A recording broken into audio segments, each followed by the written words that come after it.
Hey my dear listener, before we start, make sure to subscribe to the channel. Comment down where are you from and what's your time right now. Let's jump into the video.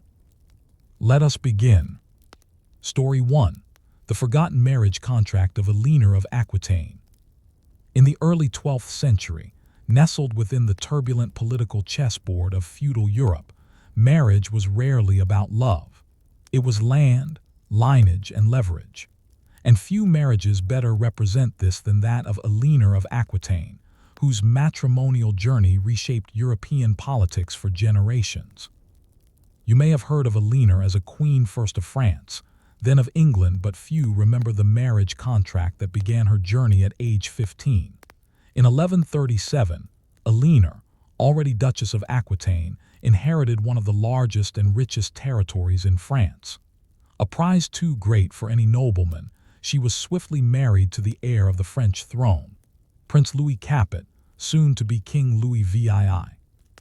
But here lies the forgotten part. Their marriage contract, drafted in Latin, was not just a romantic or dynastic document, it was a carefully calculated political blueprint.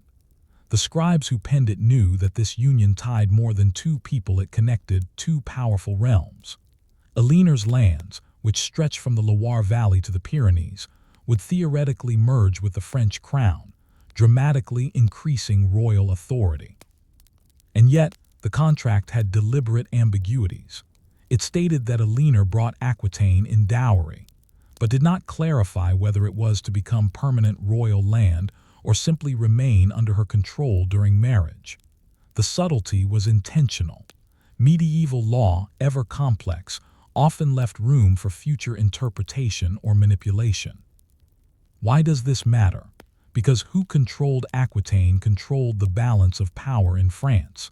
And by not cementing Aquitaine as royal territory, Eleanor's advisors left the door open for future separation.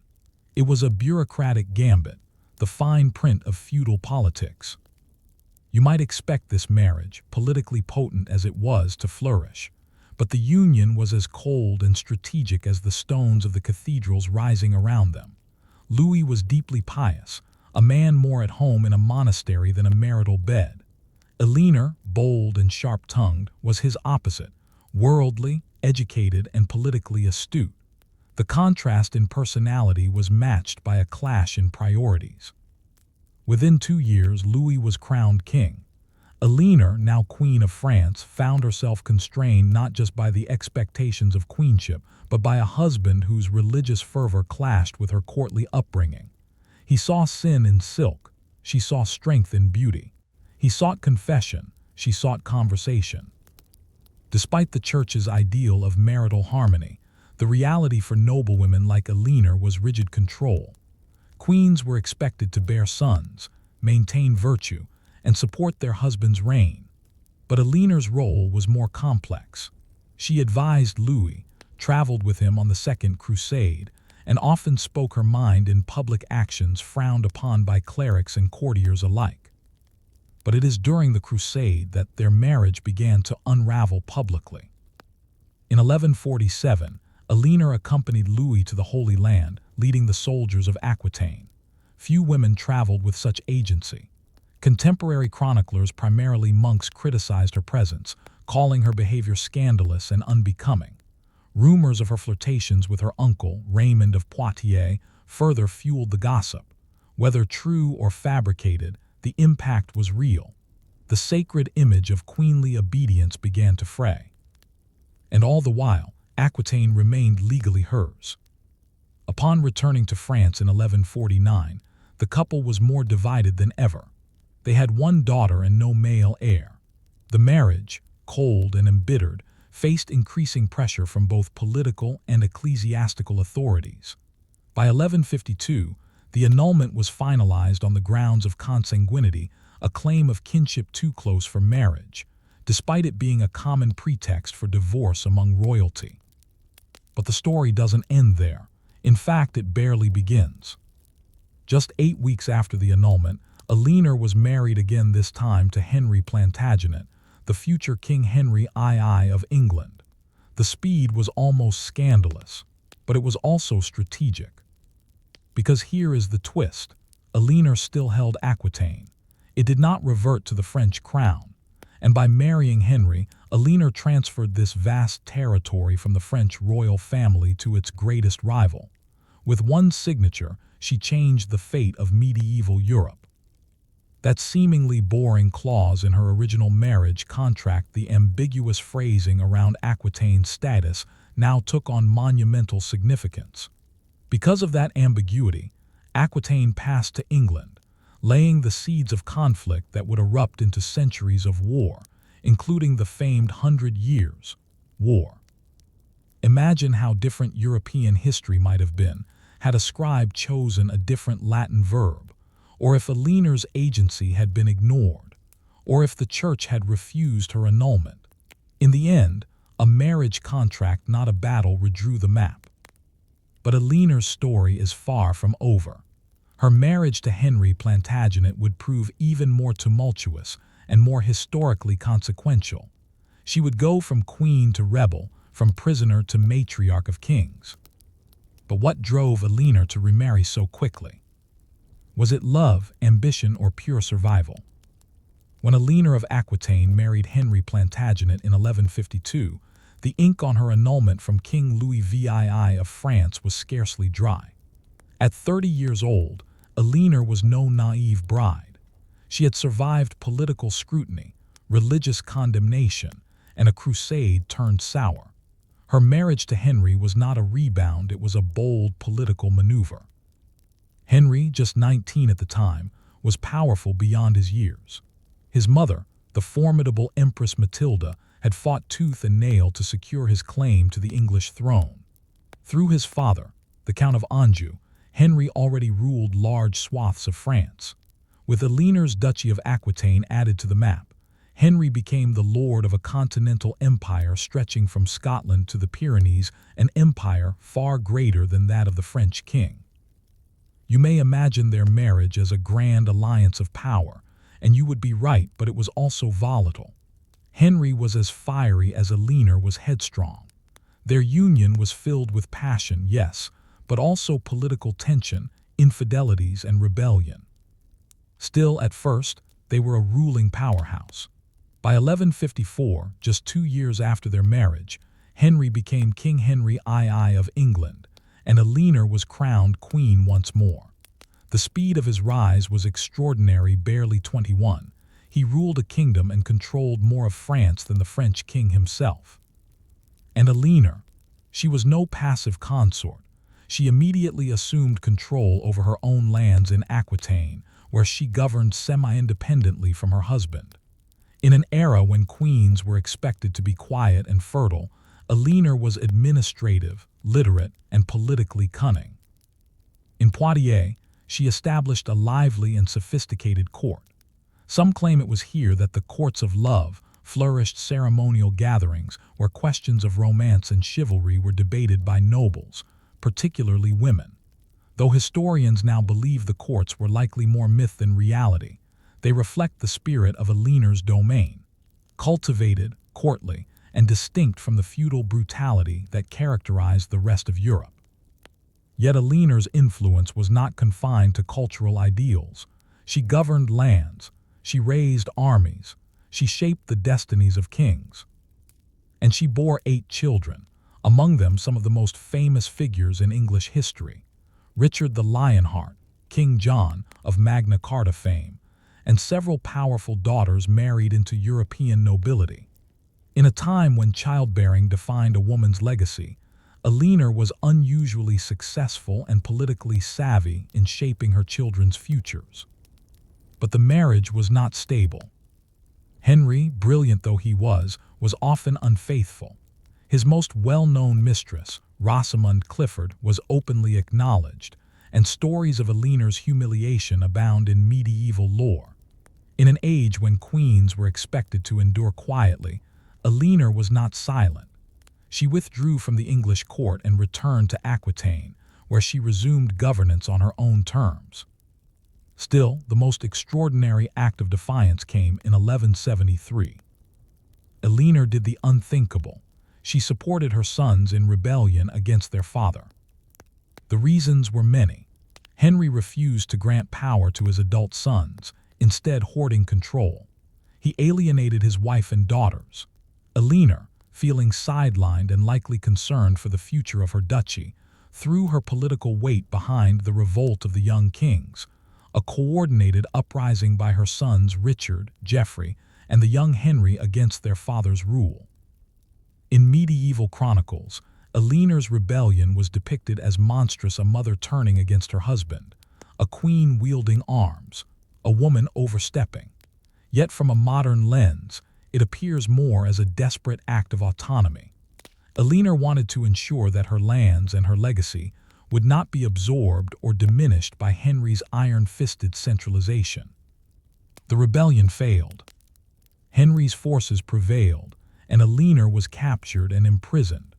For the next 16 years, she was kept in varying degrees of confinement, sometimes in a castle under guard, sometimes closely watched under the guise of courtly presence. She was not tortured nor exiled, but she was silenced. It is here, in this long period of quiet captivity, that Eleanor's historical presence appears to fade. But silence is deceptive. Eleanor may have been out of sight, but she was not forgotten. Her sons continued to fight, and her name remained powerful. When Henry II died in 1189, it was Eleanor, now aged 65, who returned to the stage with full force. Her son Richard the Lionheart became king, and Eleanor was immediately freed. But more than that, she ruled as regent while Richard went on crusade. At an age when most medieval women, if they lived that long, were grandmothers removed from politics, Eleanor was governing England. During Richard's absence, she managed disputes, oversaw military matters, and even negotiated his ransom after he was captured in Austria. Without her, Richard's throne may have been lost to his brother John, or worse, to outside enemies. And even into her 70s, Eleanor continued to travel across the Pyrenees to retrieve a Spanish princess for marriage to her grandson, through dangerous roads, over hundreds of miles. Chroniclers often describe her final years as active, but it's far more than that.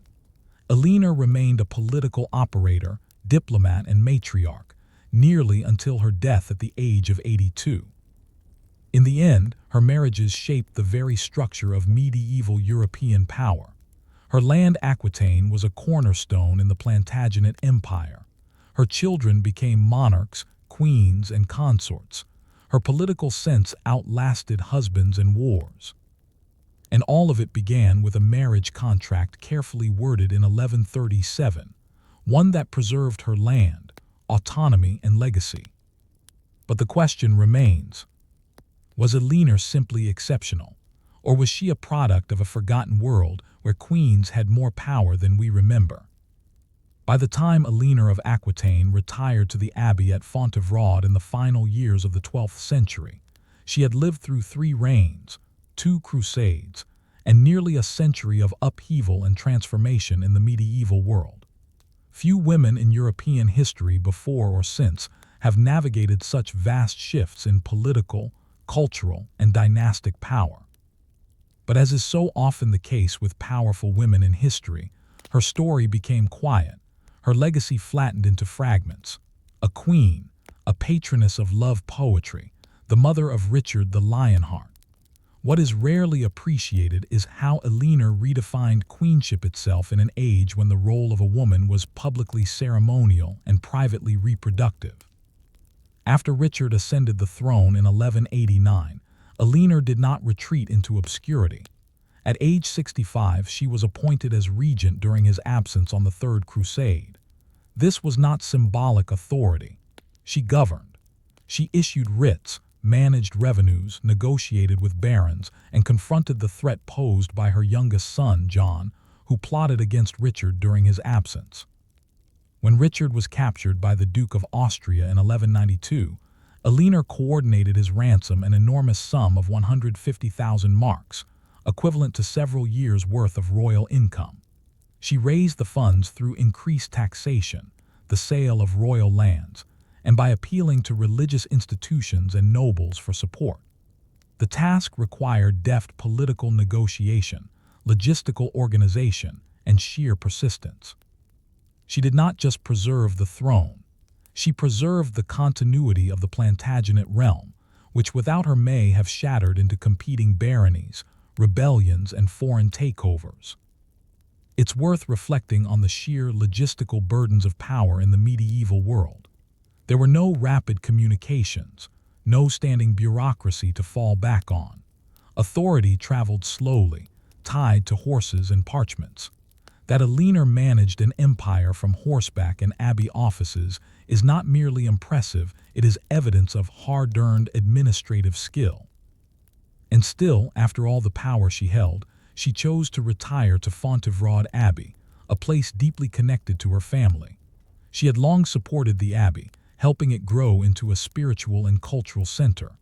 It was a double monastery, housing both men and women, led by abbesses unusual in the medieval church structure. Perhaps Eleanor saw in Fontevraud a model of balance and quiet authority. By the early 1200s, Eleanor was aged, widowed, and once again entangled in dynastic crises. Her son Richard had died in 1199 from an infected arrow wound, leaving John, her least promising child, as heir to the throne. Eleanor again became active, traveling south to secure her grandson's succession in Castile and ensure that her daughter's children, the next generation of Plantagenets, would hold rightful claims.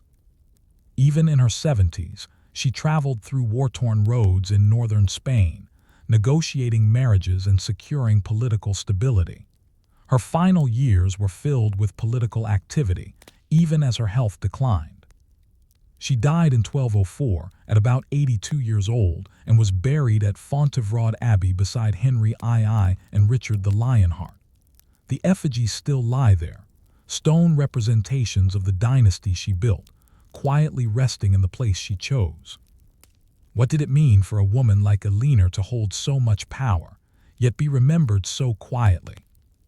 Unlike many medieval kings, she did not die in battle, nor was she executed or martyred. She did not found a new religion, write theological treatises, or command armies in her own name. And yet, the decisions she made, whom to marry, when to rebel, which child to support, reshaped European geopolitics. Aquitaine, her inheritance, remained a central cause of war between England and France for centuries. Had she not retained control of that land through clever contractual ambiguity, the 100 Years' War might never have occurred. The legacy of English rule in France, so often treated as a question of kings, was, in its origin, a question of marriage. We often think of medieval women as passive victims of dynastic politics, bartered between families like property. And indeed, for many, that was true. But Eleanor's life illustrates the gray spaces in that narrative, spaces where women exercised power subtly, persistently, and sometimes spectacularly. Her letters, though few survive, speak of strategy, loyalty, and legacy.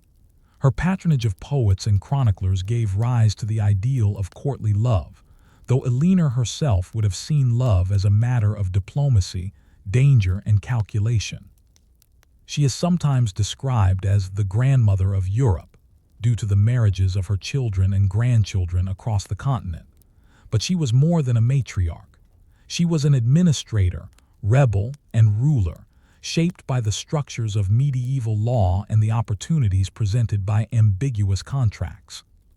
And yet her story is often missing from the broader public memory. Why? Perhaps because Eleanor's power was wrapped in silence. Not the silence of submission, but the silence of bureaucracy, negotiation, and distance. She didn't deliver impassioned speeches or dramatic battlefield triumphs. Her victories came in Latin scrolls, marriage pacts, and whispered diplomacy. It is the kind of power that leaves little spectacle, but shapes the world all the same. And it all began with a carefully worded marriage contract, where one duchess dared to hold on to her land, her agency, and her future.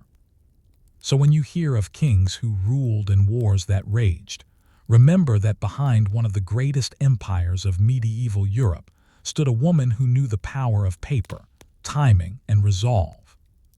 Is Eleanor's story a rare exception, Or are there countless others buried in parchment and silence, waiting to be remembered? Story 2. How peasants found love without a church. In the medieval imagination, marriage is often depicted as a grand ceremony in a stone church, complete with blessings, banners, and solemn vows. But for most people, the peasants who tilled the land, fed the kingdom, and lived far from the royal courts, marriage was a far less ceremonious affair. Before the Council of Trent in the 16th century standardized Catholic marriage practices, the church had limited reach into the intimate lives of rural people. For centuries, many peasants married without priests, without records, and often without the church's knowledge at all. This wasn't rebellion, it was simply reality. Imagine a village of 40 or 50 souls, clustered around a manor estate, hours or even days away from the nearest monastery or cathedral. The priest, if there was one at all, might visit irregularly, mostly to perform baptisms and burials. Even then, his services might cost a few pennies more than a day's wages for a poor family. So how then did peasants marry? They married each other, not in the way modern people propose with rings and candlelight, but in front of witnesses, neighbors, family, elders of the village. A mutual exchange of vows, often private and informal, was enough. You might simply say, "I take you as my wife and I take you as my husband," and that was it. In the eyes of the community, the couple was wed. This practice, known as marriage per verba de presenti, words of the present, was legally binding under canon law.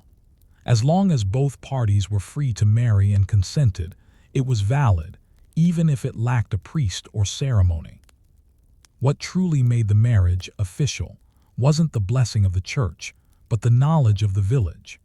If the baker and his daughter saw the couple exchange vows, if they moved into a shared cottage, if they lived and worked as husband and wife, that was all that mattered. The church, especially in the early Middle Ages, struggled to enforce uniform practices. While bishops wrote letters and held councils, their edicts often trickled slowly, if at all, into the rural world.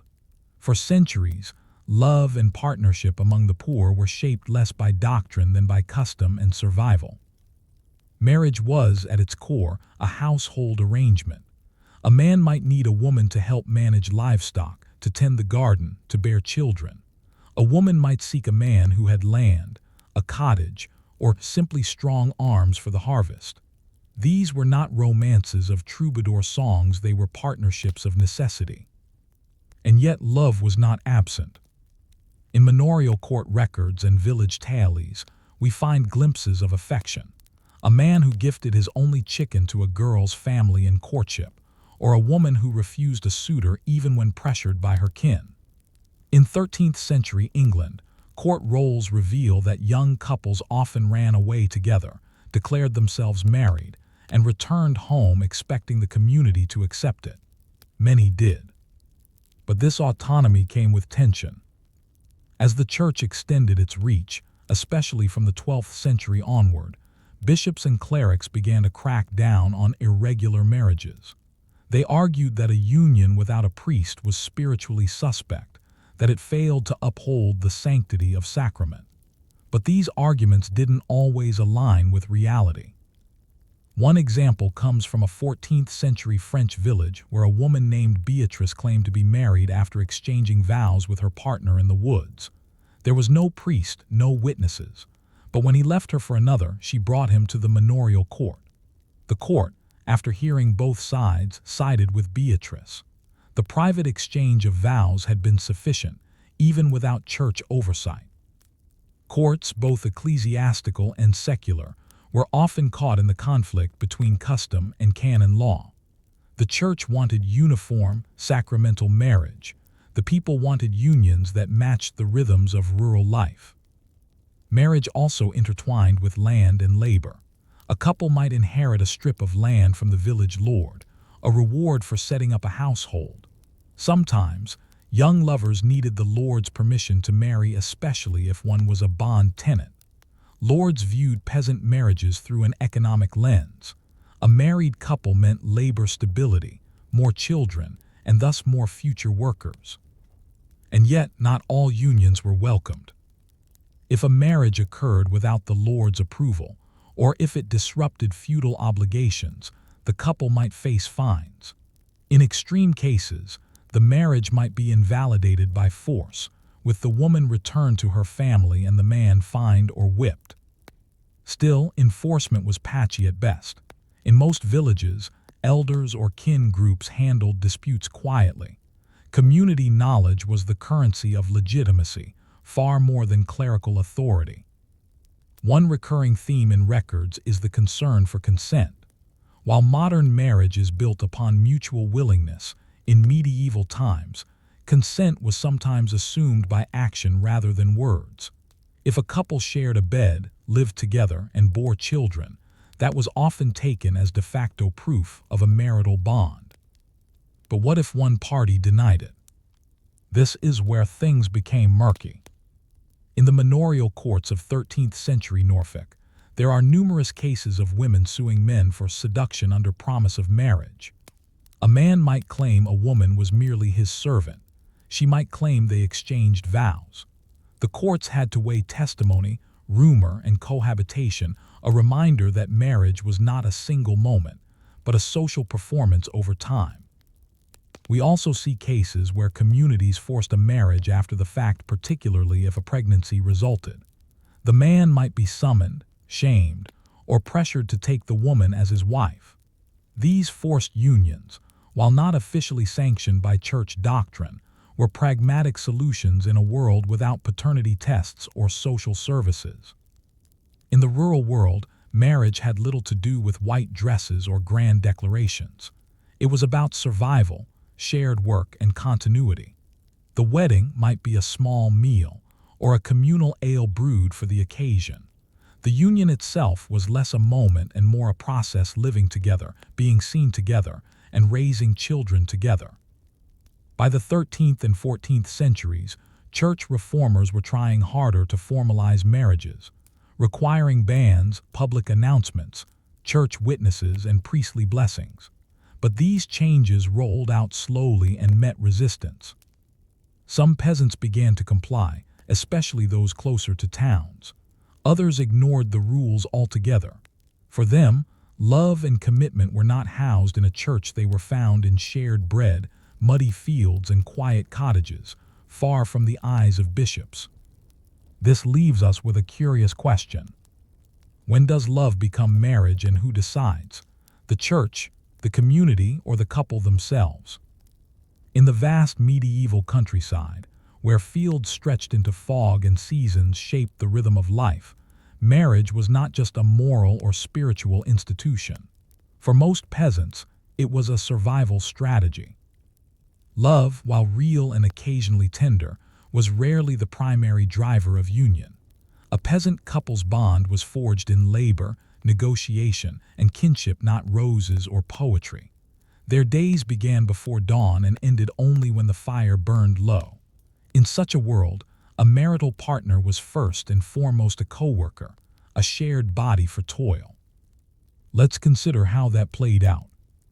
A medieval peasant household was a unit of production. Husbands and wives relied on one another to keep the family alive, especially through seasonal hardship.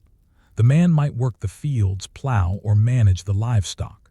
The woman, equally vital, managed the home economy: baking, brewing, spinning, gardening, feeding animals, preserving food, raising children, and often assisting in field work during harvest. Marriage created a functional labor contract, though unwritten, deeply understood. In the absence of complex legal systems or consistent church presence, these roles were clearly laid out by centuries of oral tradition.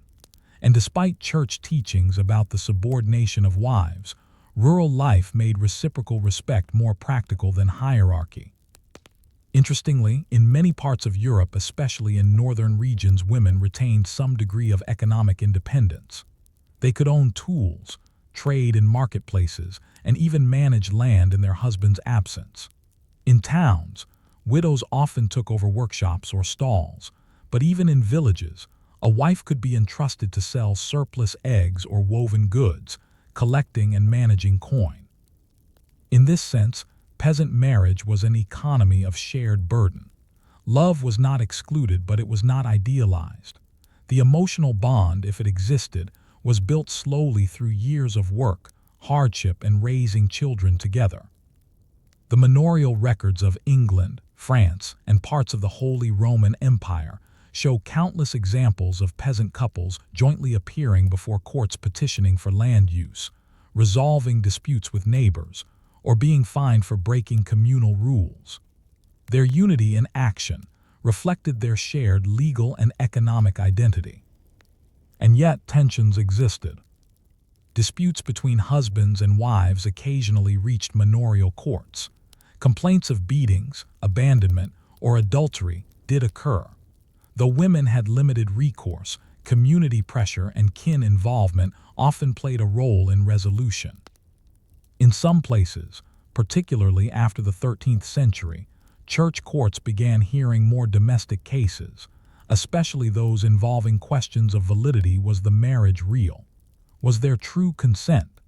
These cases reveal how fragile and flexible marriage definitions could be, especially without formal documentation. A woman might be married off young, sometimes around 14 or 15. If her husband died, she became a widow, and a valuable one, independent, landholding, and often quickly remarried. In some manorial customs, a widow had the right to refuse her next suitor, asserting a level of choice not often granted to unmarried women. But the reverse was also true. Some men avoided marriage altogether to escape obligations. Unmarried men, known as bachelors, or, in some contexts, cotters, might work on other people's land, avoid taxes associated with households, or move between villages. They were often viewed with suspicion, especially if they seduced women or shirked duties. The link between land, labor, and marriage was so strong that in some cases, lords withheld or granted marriage permissions to control population and labor flow. This was especially true for serfs, peasants bound to the land who could not legally marry outside their manor without permission. Doing so meant leaving their lord's labor force behind, and thus required negotiation or payment. This gave rise to fine-based marriages, where a couple paid a fee to marry off the manor or to gain approval. The sum might be modest, equivalent to a few days' wages, or steep, depending on the family's status. These payments were not religious, but feudal, reinforcing that marriage was as much about economy as emotion. Another striking reality: many marriages were common law unions, what modern scholars call informal but socially recognized. A couple lived together, raised children, and were treated as married, even if they lacked formal vows or church approval. For many centuries, this was not seen as deviant but entirely normal, especially in regions where clergy were absent or indifferent. The church, especially by the 13th century, was increasingly anxious about this informality. Bishops began issuing diocesan statutes requiring marriages to be conducted before a priest and witnesses. But enforcement was inconsistent, and resistance was common. Rural people were often more loyal to customary law than canon law. So what happened when love failed? Divorce, as we know it, did not exist, but separation did. A couple could part from bed and board, meaning they stopped cohabiting, usually due to violence, adultery, or irreconcilable conflict. Remarriage, however, was rare unless one partner died. There are recorded cases of desertion: a man who left his wife and children, a woman who ran off with another man. Communities typically responded with social pressure, forcing restitution or public penance. In some cases, the church court might intervene, particularly if children were involved or property was disputed. It's important to recognize that despite the hardships and limitations, some peasant couples expressed affection, humor, and even romance. Love songs collected from 13th century Occitan villages include lyrics from rural women lamenting absent lovers or praising their husbands. While most troubadour poetry came from the nobility, folk songs and oral tales carried the emotional landscape of ordinary marriage. when it came to ritual and celebration, weddings, however modest, remained key social events. A village marriage might involve a simple blessing if a priest was available, a shared meal, often hosted at the bride's home, the exchange of gifts, sometimes tools or food rather than jewelry, and the brewing of wedding ale, a special batch made just for the occasion, shared communally. More than the ceremony, it was the public acknowledgement that mattered. A couple living openly as man and wife, accepted by their neighbors, was married even if no priest ever spoke a word. So when we picture medieval marriage, we must look beyond cathedrals and kings. We must imagine the daily negotiations of mud, bread, firewood, and frost, where two people built a life not always out of love, but often out of necessity. And in that necessity, they sometimes found companionship, laughter, and even tenderness. But as the church's power grew and the legal system expanded, the peasant world faced a slow transformation. Would these informal, pragmatic marriages survive? Or would the institution be claimed and reshaped by powers far beyond the village edge? By the early 13th century, the quiet, informal partnerships that had long defined marriage in rural Europe were slowly coming under pressure. What had once been a communal and private matter rooted in verbal vows and local recognition was now being pulled into the folds of ecclesiastical bureaucracy. The church, no longer content with observing village unions from afar, was moving in. At the heart of this shift was a profound transformation. Marriage became a sacrament. Prior to the 12th century, marriage in Christian Europe was not considered a sacrament on par with baptism or the Eucharist. While it was certainly important and occasionally blessed, it was not formally part of the Church's sacred framework. But by the time of the Fourth Lateran Council in 1215, all that changed. The Church officially declared marriage to be one of the 7 sacraments, making it a channel of divine grace and tying it irrevocably to clerical authority. From that point on, it wasn't enough for two people to marry each other, they had to marry under the eyes of the church.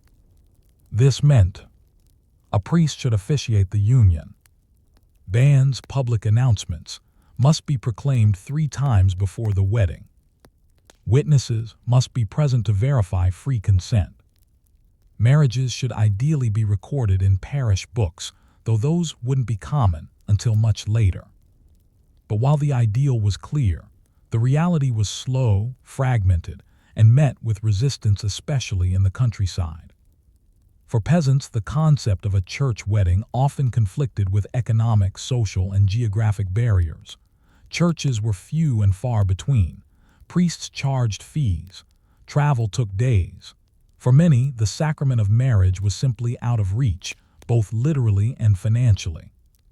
Still, church officials, especially bishops, persisted. Over the 13th and 14th centuries, diocesan statutes increasingly penalized clandestine marriages. These were unions formed without priestly oversight or public proclamation. Canon lawyers debated them endlessly. Were they valid? Were they sinful? What should be done about them?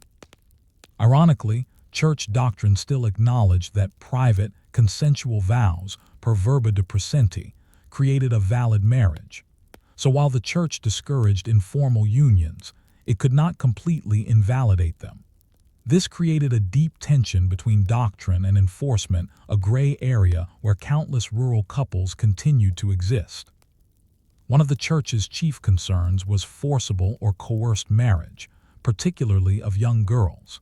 In theory, the church championed mutual consent as the cornerstone of a valid union. It intervened in cases where women claimed they were married against their will, or where families attempted to force matches for economic gain. But even these protections were uneven. Peasant families often arranged matches for economic reasons, combining land, consolidating livestock, or ensuring survival. While some daughters asserted their voices, many had little power to refuse. Consent, in the legal sense, became a murky concept when economic survival hung in the balance.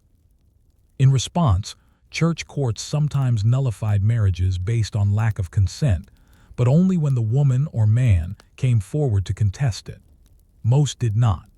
The social cost of breaking a union could be enormous, especially in small communities where gossip traveled faster than carts. Meanwhile, regional variation persisted. In southern France and parts of Spain, informal unions remained common into the 14th and 15th centuries. In Scandinavia and Eastern Europe, local customs often held greater sway than papal edicts.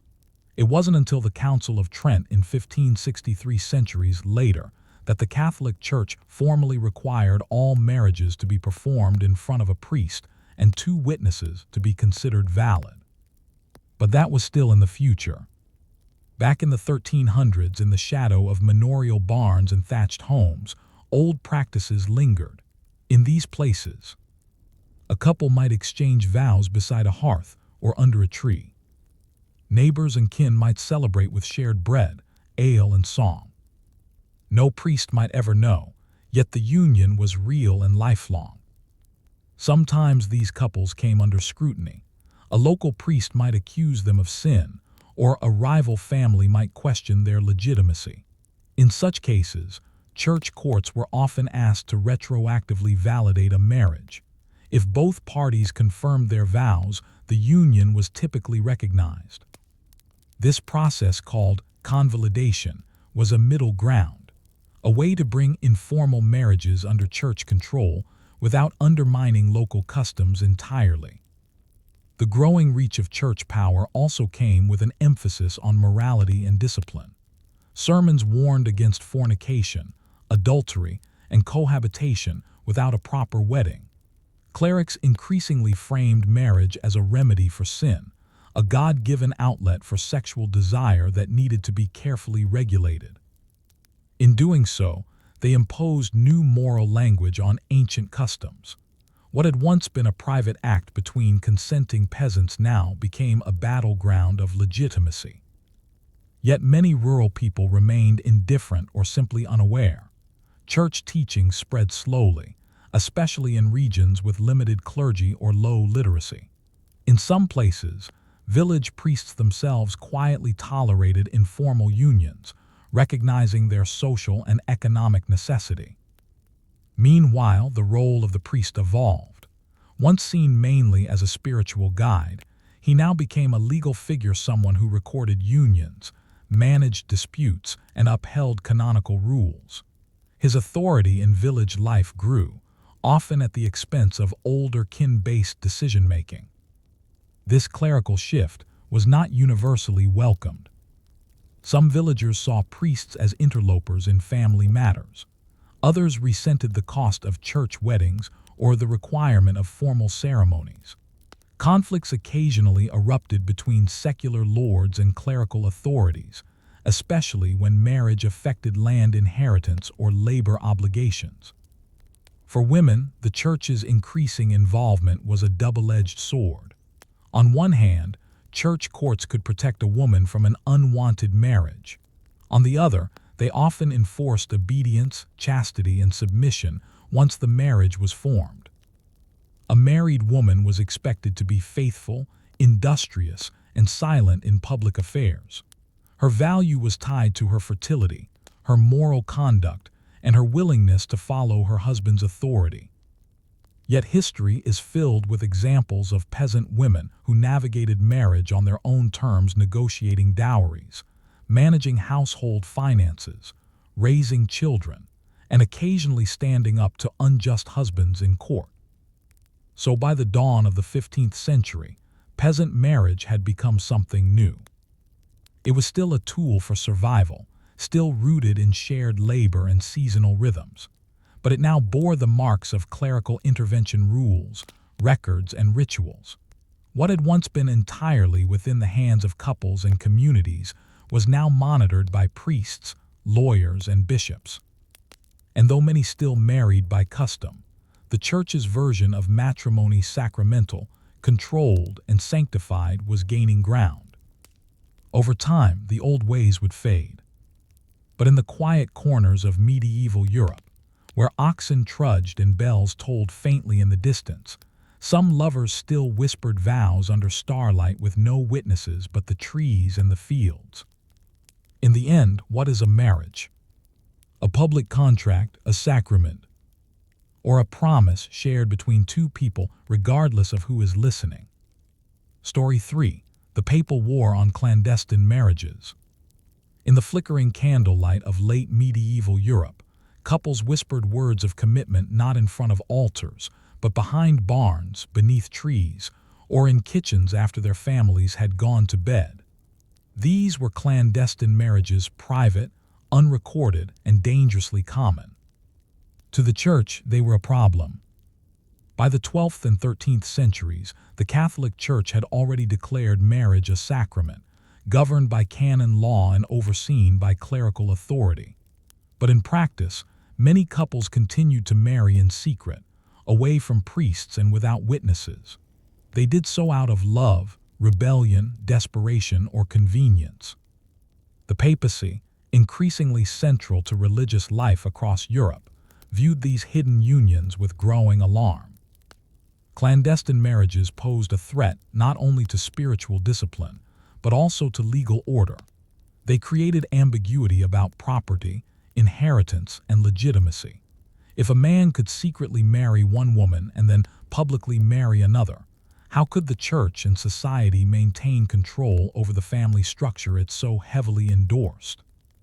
To understand the papal war on these marriages, we must first understand what they were.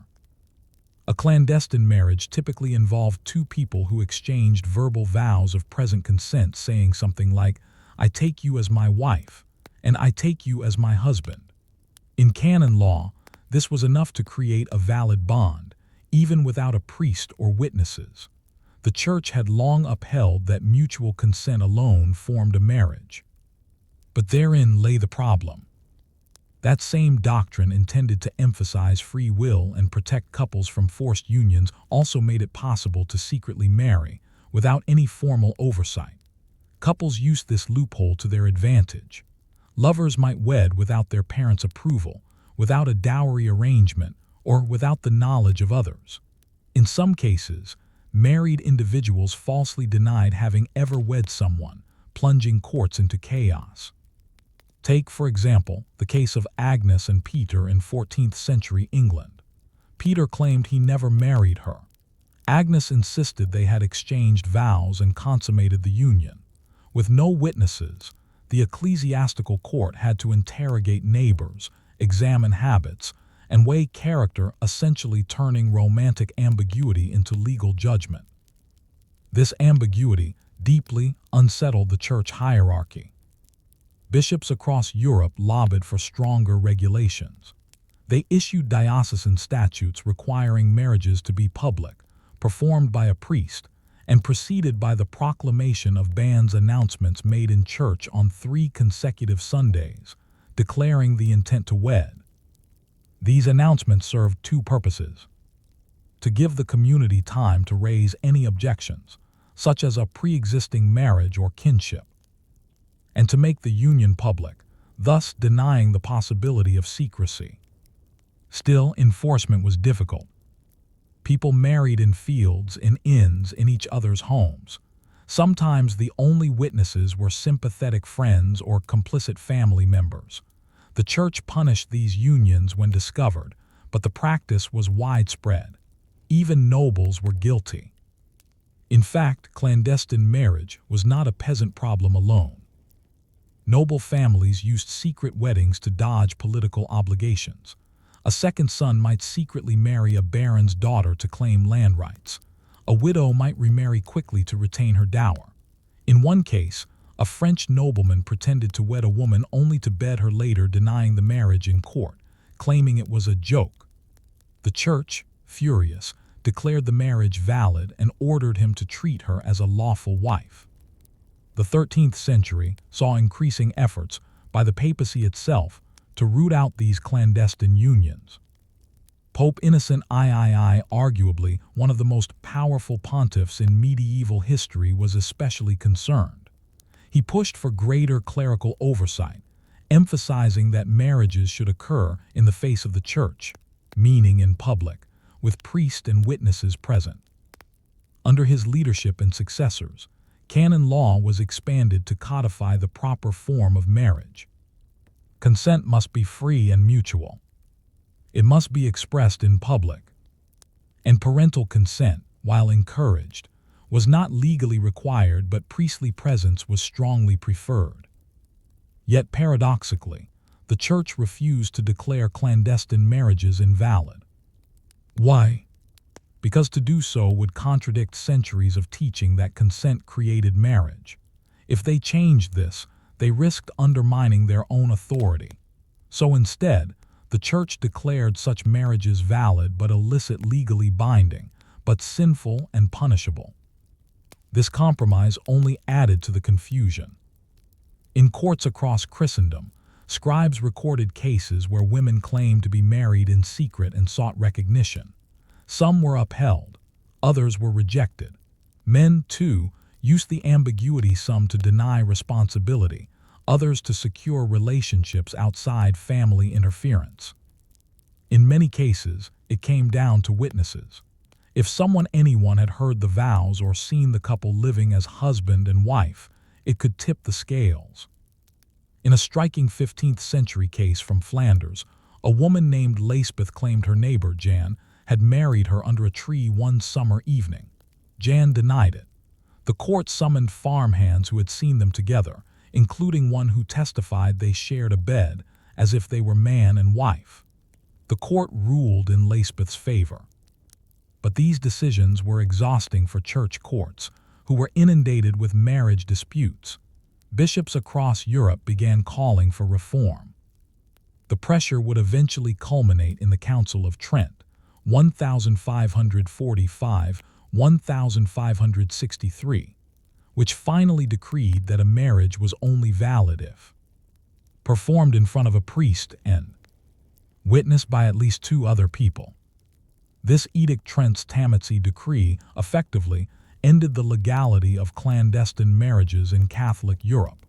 But in the 14th and 15th centuries, that was still a century away. In the meantime, the papal war raged not on a battlefield, but in bedrooms, barns, and courthouses, where love, lust, and law collided. The church's central challenge was clear. How do you regulate something that begins in whispers and ends in silence? By the 14th century, the Catholic Church had become the arbiter of marriage across Europe, but its grasp was far from absolute. Despite countless edicts and reforms, clandestine marriages continued to flourish, often hidden in plain sight. In villages and towns alike, people still whispered vows in kitchens, alleys, and fields far from the sanctioned walls of parish churches. And when those unions unraveled or when secrets were exposed, it wasn't the family or the Lord who decided what was lawful. It was the church court. These courts, formerly known as ecclesiastical tribunals, operated across the Christian world. Staffed by clerics trained in canon law, they heard disputes involving marriage, adultery, bigamy, legitimacy, and inheritance. And among their most complicated and frequent cases were those dealing with disputed clandestine marriages. One of the church's greatest legal headaches was that, under its own law, a clandestine marriage, though illicit, was still valid.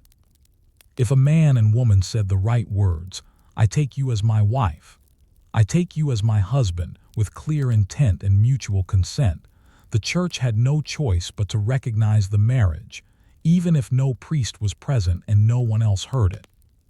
This opened the door to an avalanche of legal ambiguity. Let's imagine a common scenario. A young man courts a young woman. They exchange vows privately, perhaps in a moment of intimacy. Time passes. She becomes pregnant.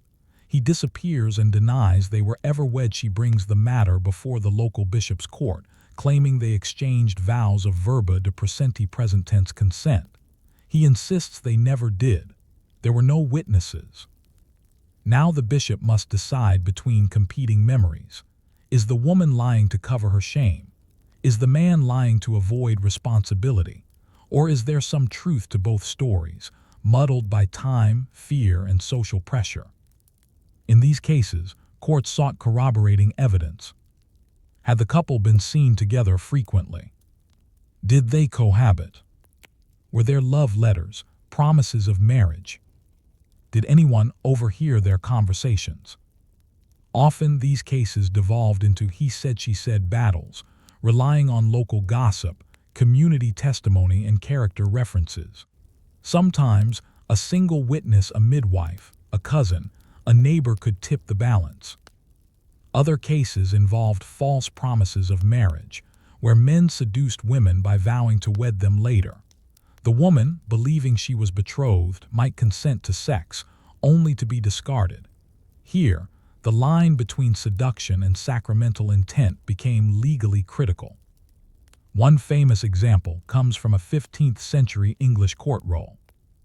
A man named William promised to marry a woman named Joan, saying, "If you love me, I will love you, and we will be wed before next Easter." Joan took this as an oath of intent.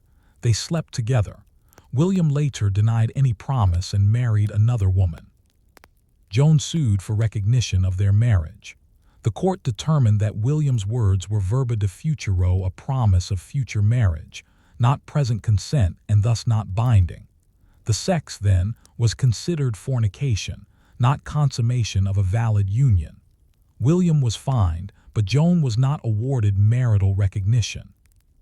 These fine distinctions, verba de presenti, words of present consent, versus verba de futuro, words of future intent, were central to the Church's legal framework. A few misplaced words, a change in tense, or a subtle difference in phrasing could mean the difference between a valid marriage and a mortal sin. To manage these complexities, canon lawyers developed vast commentaries and guides. Universities trained clerics to adjudicate these cases, and bishops increasingly relied on professional legal staff. Still, problems persisted. Some couples exploited loopholes for their own benefit. A woman might claim marriage to a dying man in order to inherit his goods. A man might deny a previous secret marriage to wed a wealthier woman. Some went so far as to forge witnesses or bribe scribes. The church courts became crowded with fraud, coercion, and confusion. And yet, even in this chaos, the church refused to abandon the doctrine of consensual marriage. Why? Because for centuries, the church had positioned itself as the protector of individual will in marriage. Unlike Roman or feudal law, which prioritized the family or the state, canon law emphasized personal consent. This was especially important in cases where parents tried to force children into strategic unions. The church claimed authority to nullify coerced marriages, placing itself as the defender of free will and moral order. This belief was central to the church's identity and could not be easily discarded. But as the decades passed and the courts overflowed with marital disputes, even bishops began to doubt the wisdom of the open-door policy. The solution: greater regulation. From the late 14th century onward, church authorities increasingly emphasized the importance of public ceremonies, bans, and priestly oversight. These measures were not new, but they became more rigorously enforced. Priests were instructed to record all marriages in parish registers. Laypeople were urged to report secret unions. Penalties for clandestine weddings grew harsher. Still, the results were uneven. In towns and cities, where parishes were numerous and priests more available, compliance increased. But in rural areas, custom and convenience still ruled. People married privately, especially in times of war, plague, or famine, when the availability of clergy or stability of life was minimal. The 100 Years' War, the Black Death, and local feuds all disrupted parish life.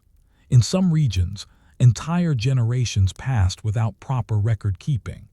Clandestine marriage, for many, remained the default, not the exception. In these places, the church's legal ideal clashed with the realities of lived experience. The courts continued to try cases, and judges continued to sort through the tangled webs of whispered vows and broken promises. Over time, This constant friction between law and life laid the groundwork for what would become the Council of Trent's formal reform, a century later. But that was still in the future. In the meantime, the church remained locked in a strange dance, upholding private consent as holy and binding, while simultaneously trying to eliminate secret unions through regulation. It was a contradiction at the very heart of canon law. A contradiction that filled courtrooms with broken hearts, false oaths, and desperate pleas for recognition. And as the wheels of law turned slowly, one question echoed through every tribunal. Can a vow made in secret ever truly belong to the public good? As the medieval period gave way to the early modern era, the Catholic Church's war on clandestine marriages, those whispered unions exchanged in secrecy, continued to grind forward. Court records piled higher, bishops issued more prohibitions, and parish priests were given stricter instructions. But still, the question remained unanswered in the countryside, in the cities, and even in the corridors of canon law. How do you contain something so deeply private? Clandestine marriages were not simply about rebellion or deception. They were the product of a church that had long insisted that mutual consent alone, spoken in the present tense, was enough to constitute a valid and indissoluble marriage. That idea, first formalized in the 12th century, had been a powerful protection against forced marriages and dynastic coercion, especially for the lower classes. But over the centuries, it became a legal trap. It allowed seduction to masquerade as marriage. It enabled deceitful men to disappear and manipulative women to claim inheritance rights. It confused communities, complicated legitimacy, and drew the church into thousands of minor, often unverifiable disputes that threatened the credibility of its own judicial system. By the 15th century, clandestine marriages had become more than a pastoral problem, they had become a systemic one. The rise of parish authority. To address the chaos, the church began to shift its focus more aggressively to the parish level. Local priests were instructed to maintain marriage registers, often in Latin, noting who was wed, when, and in whose presence. These registers were not universal at first, but by the mid-15th century they became more common, especially in wealthier and better organized dioceses like those in France, Italy, and the Low Countries. The band system, public announcements of an upcoming marriage made during Mass on 3 successive Sundays, became standard across much of Catholic Europe. These bans were designed to uncover existing prior marriages, bigamy, prohibited degrees of kinship, hidden objections from the community. Still, despite increasing bureaucracy, the fundamental problem remained. If two people exchanged vows in secret and later claimed to be married, the church, by its own laws, was still obligated to investigate and potentially uphold the union. This principle placed enormous burdens on courts. In a single year, an English diocese might process over 100 marriage disputes, many of them based solely on verbal claims. These courts were expensive to operate, time-consuming, and deeply frustrating for everyone involved. Some clergy, especially in rural areas, simply refused to recognize clandestine unions, even when they met the canonical definition. Others tried to retroactively bless or annul them quietly, but the inconsistencies only increased confusion. The church needed a clean solution, one that preserved the sanctity of marriage, while also putting an end to the chaos of secret vows. The Council of Trent, a turning point. The solution would come not during the Middle Ages, but in the midst of a church in crisis. By the early 16th century, Martin Luther and the Protestant Reformation had exploded across northern Europe. Reformers, deeply critical of clerical corruption and papal overreach, attacked the church's handling of marriage with particular ferocity. Luther argued that marriage was not a sacrament, but a civil contract that should be regulated by the state. Protestants began instituting state-controlled marriage laws, weakening the church's jurisdiction. Faced with this upheaval, the Catholic Church convened the Council of Trent, 1545-1563, a massive, multi-decade council meant to respond to Protestant critiques and reform internal practices. Among the many topics debated at Trent was the issue of clandestine marriage. After decades of legal ambiguity, pastoral frustration, and administrative overload, the council finally issued a decree in 1563 known as the Tammany Decree. This decree changed the rules permanently, at least within the Catholic world. From that moment forward, for a marriage to be valid, it had to be conducted before a parish priest, be witnessed by at least 2 other people, and be recorded in the church register. Private vows, even if they met the verbal requirements of canon law, were no longer considered sufficient. Without these public elements, the marriage was invalid. Period. This was a revolutionary change in church doctrine. For the first time, form, not just consent, was essential to a valid Christian marriage. However, implementation was not immediate or universal. The decree only applied in areas where bishops had formally published it. In many rural or politically fragmented regions, it took decades or even longer to enforce. But symbolically, the battle had been won. The church had finally put an end to legalized secrecy in marriage. What was lost, what was gained? The Tammany Decree brought clarity, but at a cost. Gone was the legal recognition of a couple's whispered promise in a field, their quiet bond of affection sealed with a clasped hand. Gone was the idea that 2 people could marry without institutional mediation, a radical concept, rooted in early Christian thought that had survived for over 1,000 years. What replaced it was order. Marriage was now a formalized, clerically controlled rite. Individual will was still required, but now bound within official structures. And the church, rather than being a reactive arbiter of disputes, became the proactive gatekeeper of all legal unions. The church had achieved its goal. The war on clandestine marriage was, in theory, over. And yet, even today, echoes remain.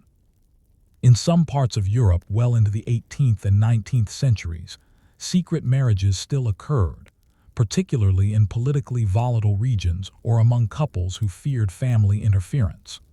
Protestant nations, by contrast, moved marriage into the hands of the state, ironically preserving some of the flexibility the Catholic Church had tried to eliminate. The legacy of this long war is complex. The Church's desire to prevent abuse, fraud, and confusion was real and often justified. But its centuries-long tension between private consent and public control reveals something deeper about the human condition. We long for recognition of love, but also privacy. We want institutions to protect us, but also the freedom to choose. And we often make our most important promises quietly, intimately, and outside the bounds of formality. So when we look back on the papal war against clandestine marriage, perhaps we shouldn't just see a battle of law versus custom. Perhaps we should see it as the church and society struggling with a fundamental truth. Love does not always ask permission. Story 4: Dowries, Daughters, and Debt, the Merchant Wives of Florence. In the bustling heart of Renaissance Florence, where linen guilds hummed and gold coins clinked across marble counters, marriage was not a question of romance, it was an economic transaction. And at the center of this transaction was the dowry, a parcel of wealth that determined whether a daughter would marry, how well she would marry, and in some cases, whether she would marry at all. Florence in the 14th and 15th centuries was not a feudal backwater but a thriving mercantile republic. It was a city of bankers, weavers, and booksellers, where art flourished and accounting ledgers were as revered as illuminated manuscripts. But beneath its intellectual brilliance lay a deeply conservative family structure, where marriage was more about property than poetry. In this world, the dowry was everything.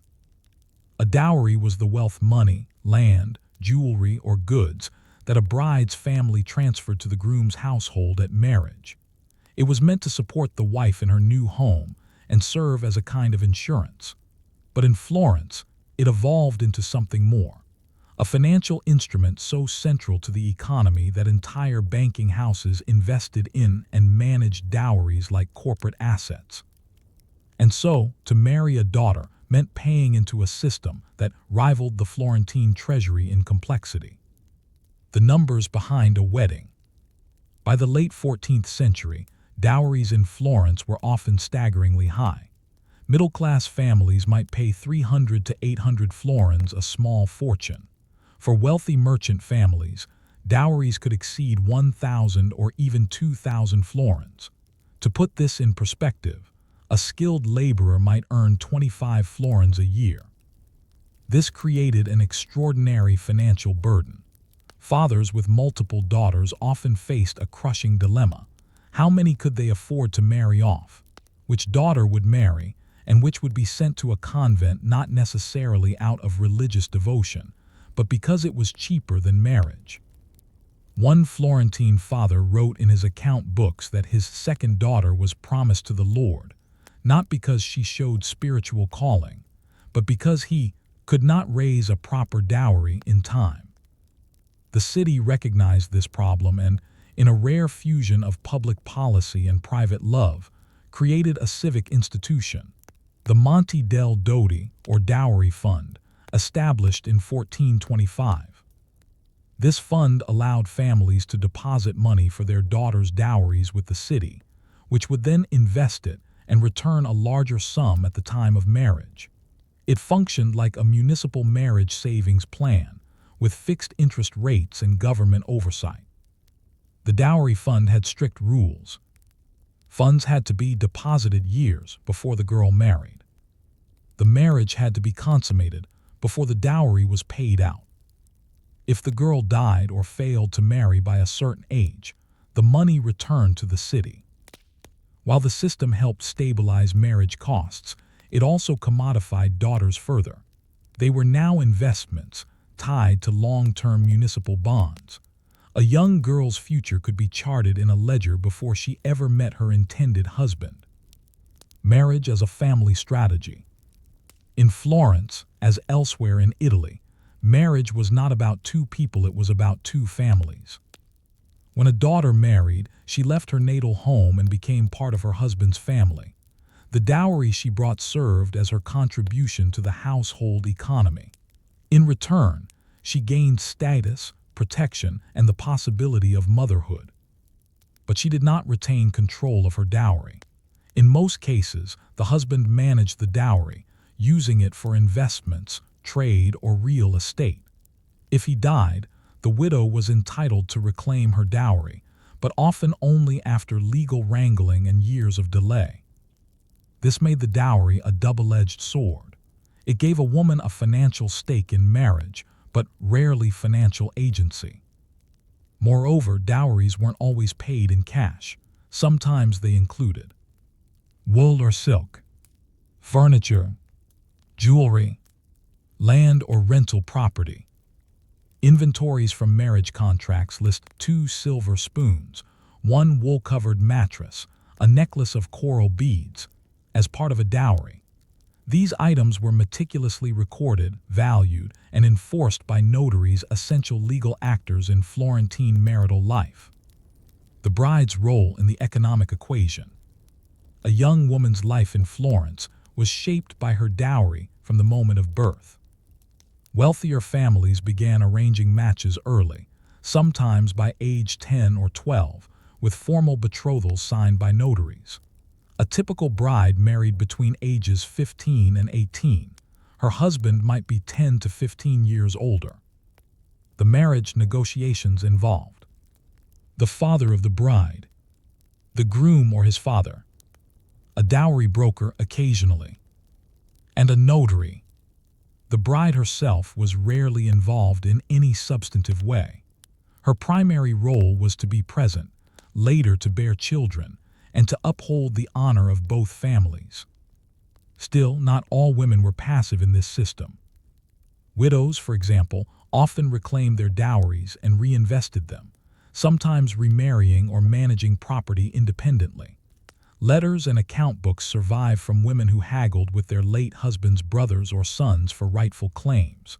Some ran small businesses, silk weaving, food shops, or even bookbinding, using reclaimed dowries as startup capital. Florentine convents, too, were full of daughters whose families could not afford marriage. Some embraced religious life fully. Others chafed against the cloister, becoming scribes, teachers, or even unofficial bankers within the convent, managing income and dowries from other women. It's a curious irony that the wealth of Florence, which made it a jewel of Europe, also constrained the futures of many of its daughters. A girl born into affluence could still find herself priced out of marriage, or married into a household where her primary worth was the money she carried with her. Family honor and social rank. Dowries were not just economic, they were social tools. A larger dowry could marry up, helping a family form an alliance with a more prestigious clan. Conversely, a reduced dowry might be required if the bride's family had suffered scandal or decline. This system created a quiet pressure on daughters to behave impeccably, even in childhood. A girl accused of flirtation, immodesty, or even gossip might find her dowry demands rise or find herself unmarriageable. Florentine notaries occasionally recorded clauses in marriage contracts specifying that the dowry would be forfeited if the bride was found to be not a virgin.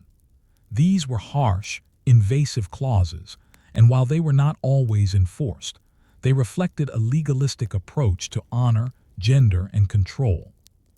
Thus, behind the splendor of Florentine wedding processions, the painted chests, cassoni, and the embroidered veils, there was a constant, careful dance of calculation and debt. Daughters were cherished but also valued in the most literal economic sense. The dowry system in Florence was not unique, but it was exquisitely developed, leaving behind volumes of contracts, registers, and financial records. Through them, we hear the whispers of women's lives lived within boundaries drawn by account books, merchant ambition, and familial honor. But what happened when a dowry was delayed, lost, or disputed? What did a woman do when her promised portion never arrived, or disappeared into a failed investment? By the second half of the 15th century, Florence had grown into one of Europe's most sophisticated cities, where banking families like the Medici wielded power behind layers of velvet, gold, and papal influence. Yet even in such prosperity, dowry disputes were everywhere. Behind every carefully inked contract was a fragile trust between families, husbands and wives, brothers-in-law, and the notaries who mediated them. And when the trust broke, the courts filled. The dowry was meant to provide a wife with financial security. It was her portion, her entry fee into marriage, and theoretically her insurance should she be widowed or wronged. But in practice, recovering a dowry was an uphill battle, particularly in a world where women were not equal legal actors. The widow's fight. Upon the death of her husband, a Florentine woman had the legal right to claim back her dowry. This restitution was not optional, it was supposed to be guaranteed. However, delays, excuses, and resistance from the husband's heirs or business partners were common. Widows often had to sue, sometimes dragging out cases for years, while they relied on relatives or even went into temporary debt themselves. These lawsuits, recorded in the Florentine Catasto, a detailed fiscal census, reveal line after line of dowries still unpaid, partially paid, or contested. One widow, Lucia di Marco, filed a claim in 1478 to recover her 600 florin dowry after her husband's death. His brothers insisted the family estate could not support the payment. Lucia had to wait 4 years and settle for half her original dowry in used furniture and rental income from a warehouse. Another widow, Francesca di Bartolomeo, found herself entirely dependent on her brother-in-law after her husband's estate went bankrupt. She had brought a respectable 450 florin dowry into the marriage. Now, she had no access to it and no home of her own. The emotional toll of these disputes was real, but the greater burden was practical. A woman without her dowry had no liquid capital, no claim to her children's inheritance, and no meaningful leverage in society. Florentine courts tried to uphold dowry laws, but enforcement was uneven. Wealthy families could afford better lawyers, and women often needed male relatives to represent them in court. This meant that women with powerful natal families had better outcomes, another reminder that marriage did not erase dependence, it merely shifted it. Lost in investment, the merchant economy of Florence added an additional layer of risk. Husbands didn't just hold dowries, they often invested them. A dowry might be turned into trade capital, workshop expansion, or speculative lending. Some men turned small dowries into fortunes. Others lost them in bad ventures or war. There were no guarantees. A man named Giovanni di Stefano, a cloth merchant, lost his wife's dowry in a failed attempt to import high-end silk from Spain. When he died suddenly, she was left with nothing and the court denied her claim, as the estate was officially insolvent. The church encouraged prudent stewardship of dowries, but in reality, risk was part of marriage, especially in a banking society. The church also discouraged second marriages for widows who had borne children, advising them to retire with dignity. But dignity alone could not buy bread. Some widows did remarry, but to do so, they often needed to bring a second dowry, either reclaimed or newly negotiated. For older women or those without family backing, this was often impossible. In this way, the dowry system could leave even the well-born impoverished and trapped, particularly if their marriage had been short or their husband's estate was under litigation. Daughters left behind. While some fathers arranged dowries carefully, others failed to deliver. In many cases, dowry promises were made years before a girl reached marriageable age. The funds might be deposited in the Monte del Doti or promised through a notarized contract. But if the father died, faced financial loss, or reallocated funds, the dowry could vanish. One girl, Antonia di Francesco, had a dowry promised at birth.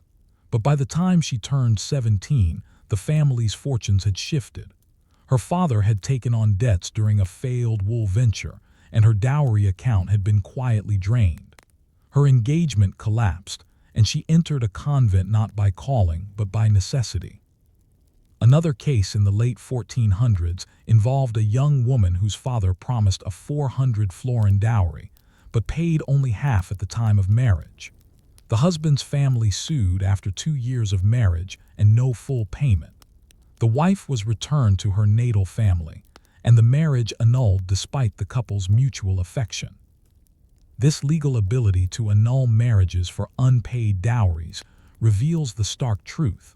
For all the church's rhetoric about sacramental love, Florentine marriage remained an economic agreement first. And when promises failed, women suffered disproportionately. The role of notaries. Notaries were central to the system, often acting as brokers, drafters, and enforcers of dowry contracts. Their ledgers contained meticulous records of dowry items, payment schedules, property terms, and contingency clauses in case of death, divorce, or fraud. Some families used clever legal maneuvers to protect dowries by placing them in trust, or assigning a portion of the dowry to the bride's children, ensuring it stayed in the natal line.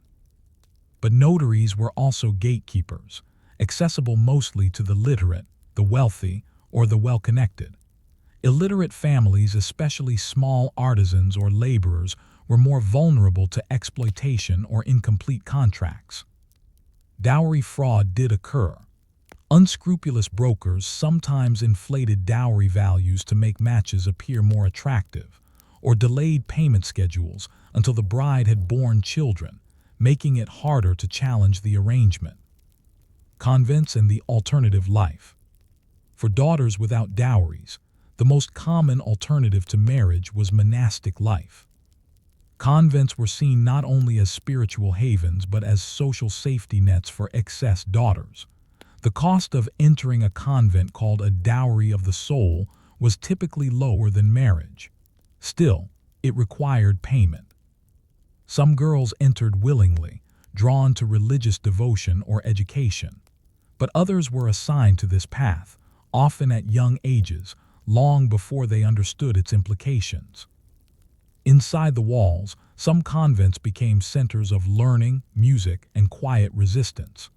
Nuns copied manuscripts, composed letters, and ran internal economies, but others lived in austere poverty, confined by strict discipline and limited to cloistered existence.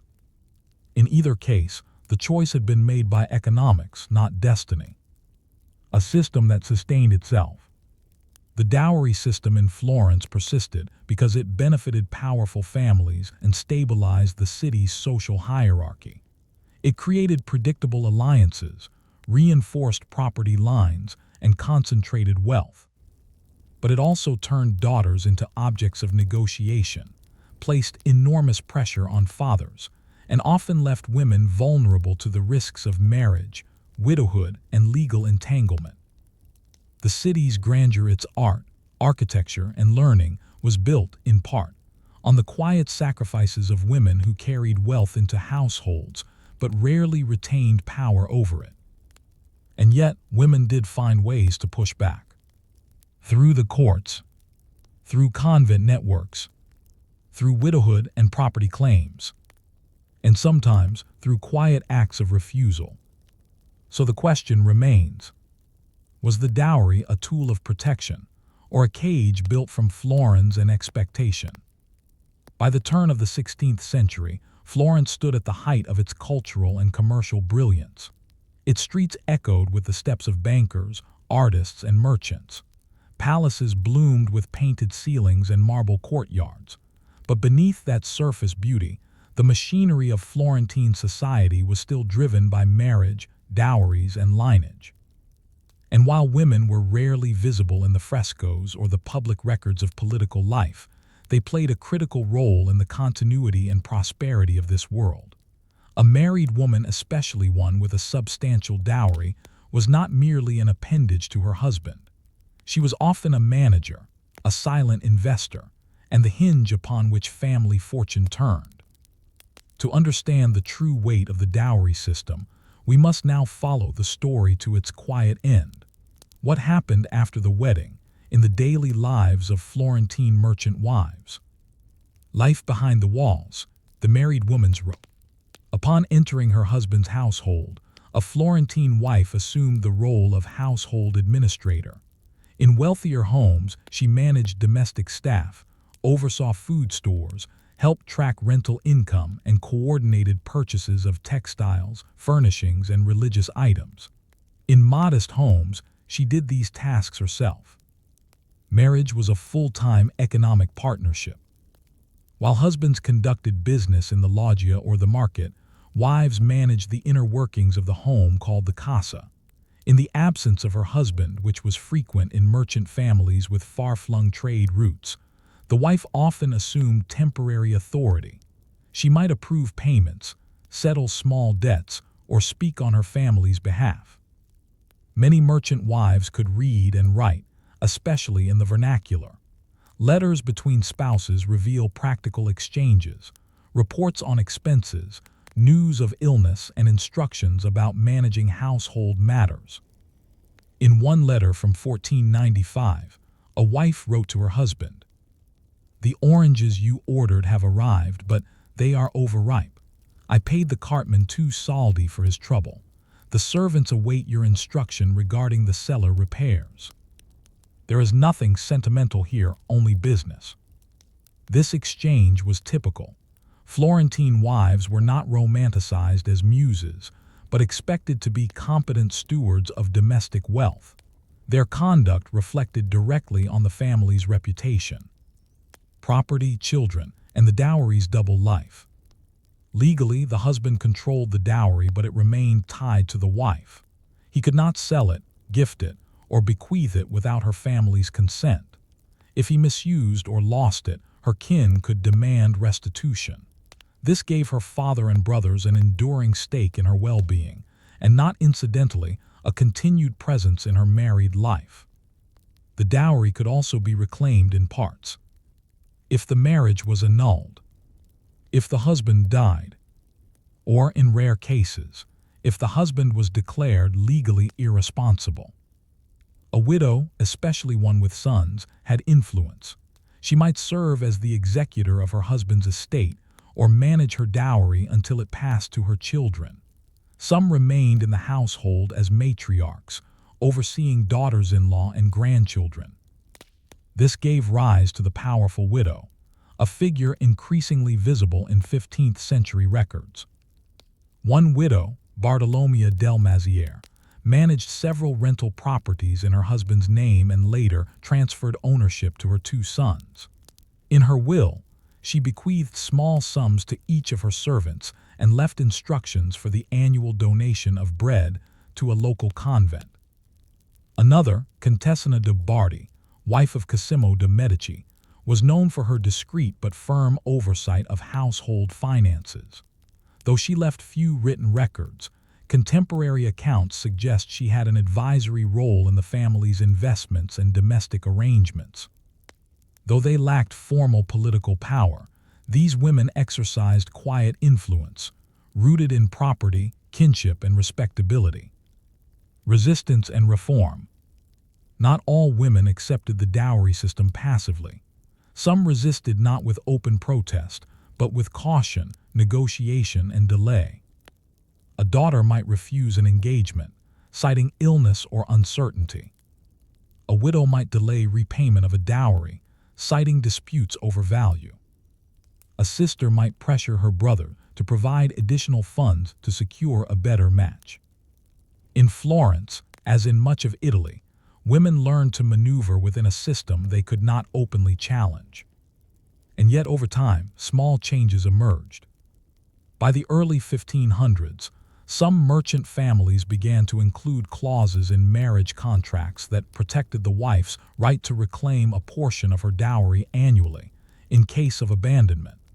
These were the beginnings of legal innovation, aimed at protecting women from outright destitution. Convents also became centers of resistance and autonomy. Some women, having lost husbands or tired of the burden of marriage, entered religious life later in adulthood, bringing their dowries with them to secure comfort and relative freedom. These older nuns often became spiritual mentors, financial managers, or even de facto abbesses. In the broader context of Renaissance thought, writers and humanists began to question the ethical dimensions of dowry-centered marriage. While traditionalists praised its stability, others quietly noted its potential for injustice and female suffering. But change was slow. Dowries remained the foundation of Florentine marriage for generations to come, until the Enlightenment and modern civil codes began to reframe marriage as a contract between individuals, rather than between families. The long shadow of the ledger. Today, when we admire the works of Botticelli, Ghirlandaio, and Fra Angelico artists, commissioned by the same merchant class that built Florence, we rarely consider the female lives behind the wealth. The delicate hands folded in portraits, the soft expressions of brides depicted in wedding chests, cassoni, belonged to women whose futures had been purchased and negotiated, often from the moment of their birth. They were not powerless, but their power was limited to what they could protect, reclaim, or subtly influence. Dowries did offer security. They provided women with economic stakes, a voice in their husband's family, and sometimes a degree of freedom in widowhood. But they also tethered women's fates to the financial winds of others' fathers, brothers, husbands, and sons. Behind every painted marriage chest was a story of account books, quiet fears, and careful planning. Marriage in Florence was not only a social event, it was an economic calculation, a legal puzzle, and a reflection of a city where even love was measured in florins. And so we must ask, did the dowry empower Florentine women, or merely offer them a more gilded cage? Story 5. Courtly Love versus Canon Law, a Troubadour's Dilemma. In the candle-lit courts of southern France during the 12th and 13th centuries, a strange contradiction blossomed. Noblewomen, bound by marriage to men they did not choose, became the exalted objects of love songs, poetry, and desperate devotion, none of it from their husbands. This was not scandalous. In fact, it was fashionable. This was the age of the troubadours, poet-musicians of Occitania, who shaped one of the most curious chapters in medieval cultural history. The rise of courtly love, a stylized, often unconsummated passion between a knight and a noblewoman, glorified in verse and song. And it unfolded in open tension with the moral doctrines of the church. What emerged from this era was a unique cultural paradox, a system of idealized adultery, sung in castles and salons, admired even by bishops, and yet utterly incompatible with the ecclesiastical model of Christian marriage. So how did these two systems coexist? To understand, we must first examine what courtly love was and what it was. What was courtly love? Coined by scholars long after the fact, the term finamer, refined love, described a form of aristocratic romance that idealized a man's devotion to a highborn lady, often already married. The key elements were: distance, the love was not fully consummated; obedience, the lover served the lady as a vassal serves his lord; suffering, love was painful, transformative, and morally elevating; secrecy, it was private but not necessarily hidden. The troubadours, typically younger sons of nobles or professional poets, composed elaborate verses in the Occitan language, praising the beauty, grace, and wisdom of ladies who were, by design, unattainable. One could not love one's wife according to this model, because marriage was a contract of property and duty, not of passion. In courtly love, true affection existed outside the bounds of wedlock, in the realm of longing, frustration, and virtue through restraint. A typical troubadour poem might express love like this: I dare not touch the hand that guides my soul. Her glance is flame, her silence my command. The emotions were real, even if the relationships were often not. And this is where tension with the church began to simmer. The church's view of love and marriage. By the 12th century, the Catholic Church had solidified its doctrine of marriage as a sacrament, bound by law, sealed by consent, and aimed at three ends: procreation, fidelity, mutual aid. Marital love in this schema was not romantic, it was functional. Husbands and wives were bound by duty, not desire. Love might develop, but it was not required. Sex was permissible, but only within marriage, and ideally only for reproductive purposes. The troubadour's love, however, was about passion, not duty. It was elevated through suffering, not consummation. It sometimes glorified adultery, or at least its theatrical possibility. This put church authorities in a bind. Troubadour culture was immensely popular among the aristocracy, the very class the church relied on for patronage, influence, and military support. Some bishops and abbots enjoyed the poetry themselves, yet the themes directly contradicted canon law, which forbade adultery, punished seduction, and emphasized female chastity. The church responded cautiously. Rather than condemn the genre outright, it often treated courtly love as harmless fantasy, mere rhetoric, akin to a literary game. But not everyone agreed. The dilemma of the troubadour. Let us consider the case of a fictional but typical figure, Bernard of Saint-Antonin, a troubadour of middling rank, attached to the household of a count in Languedoc around 1190. Bernard is talented. He sings well. He has mastered the poetic form of the canso, and the countess herself smiles when he performs. Bernard writes verses for Beatrice, the Countess, a woman known for her learning and grace. She is married. Bernard is unmarried. He addresses her only as my star. They never touch, never speak in private, but his songs travel through the hall like incense. Everyone knows who they're about. Here lies Bernard's dilemma. He is a man of the court, dependent on the goodwill of his lord. His fame depends on the fiction of love. His social status requires restraint, yet his reputation requires passion. He knows the church disapproves of emotional adultery, yet he is not breaking any laws so long as he does not act. And so he walks the line, singing of love but never nomming it, worshiping virtue while hinting at desire, living in the shadows of moral ambiguity. Now imagine Bernard is summoned before the Bishop of Toulouse. A rival at court has accused him of dishonoring the Countess. No act of sin has occurred, but his songs have stirred gossip. What can he say? That his love is pure, that poetry should not be taken literally. The bishop frowns. He quotes Paul, "Avoid even the appearance of evil." Bernard returns to the court, but something has changed. The Countess no longer smiles. His songs fall flat.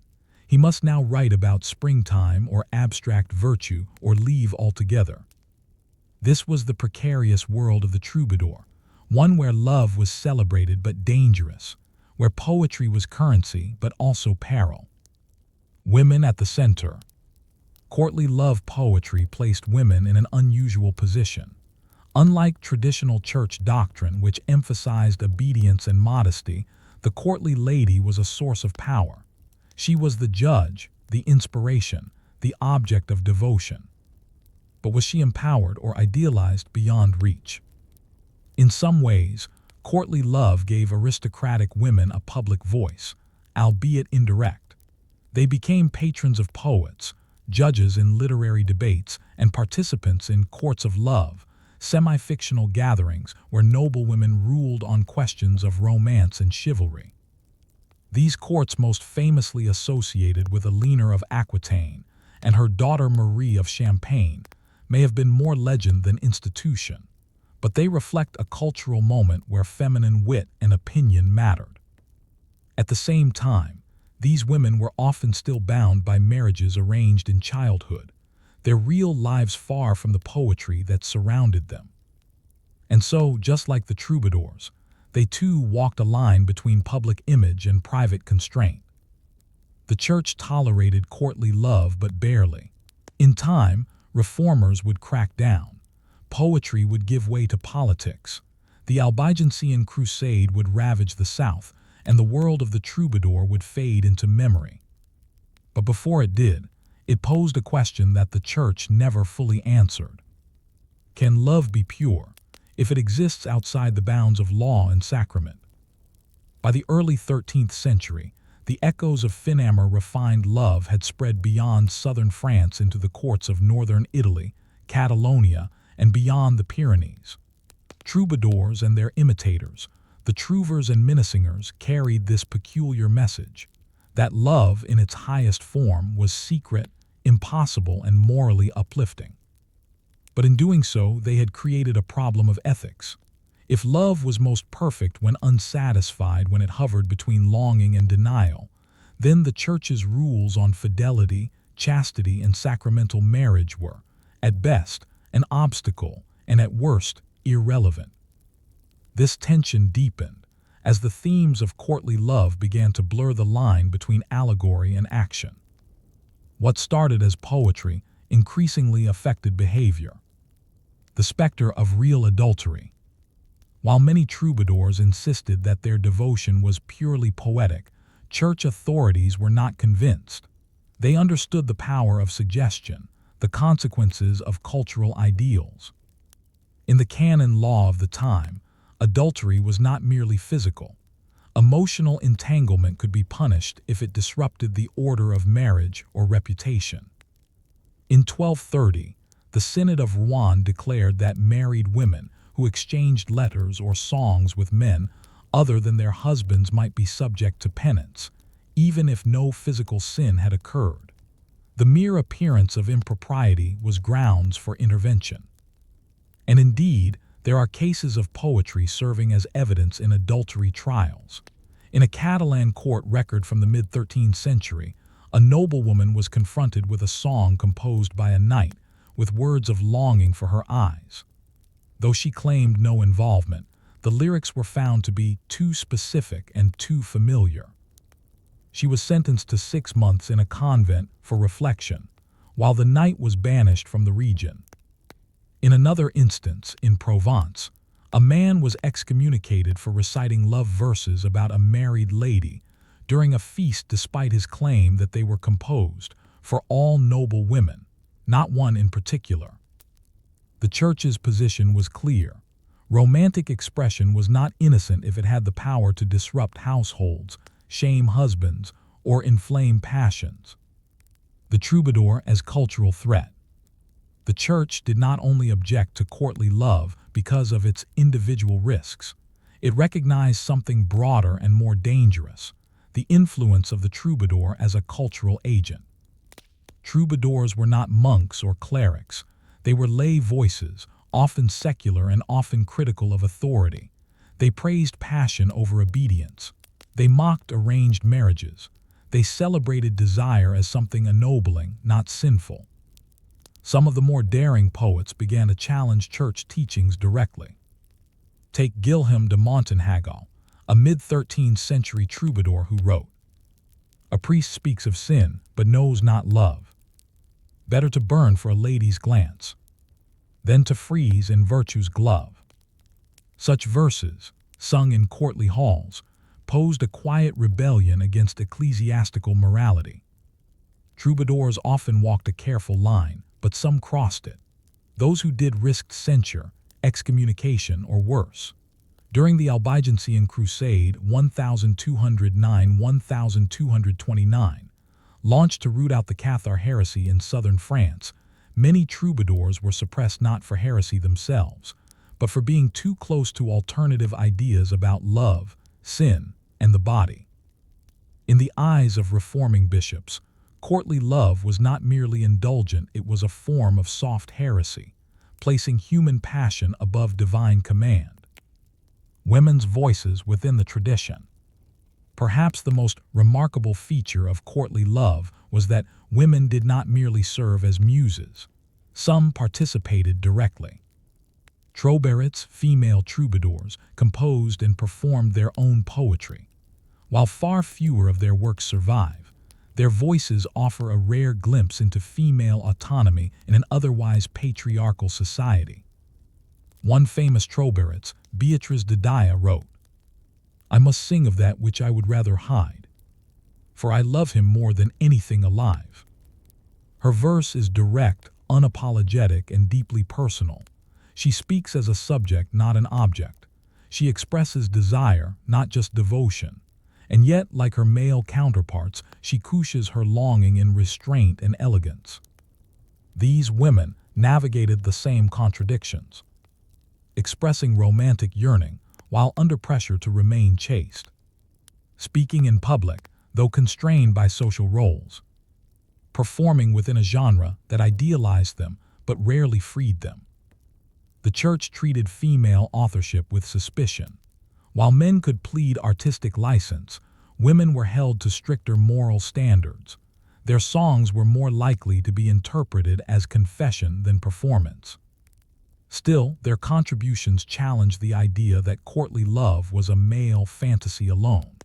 It was a shared language of constrained desire, where both men and women explored the boundaries of what could be said and what had to be left unsaid. The end of the high courtly age. By the 14th century, the golden age of the troubadours had waned. Political shifts, church reforms, and the rise of other literary forms began to reshape elite culture.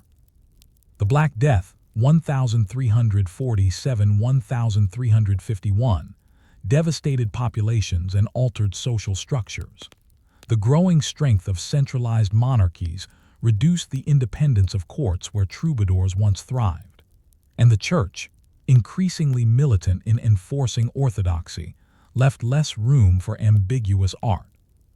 But the ideals of courtly love did not vanish. They were absorbed and transformed. In Dante's Vita Nuova, where Beatrice is not a lover but a divine guide.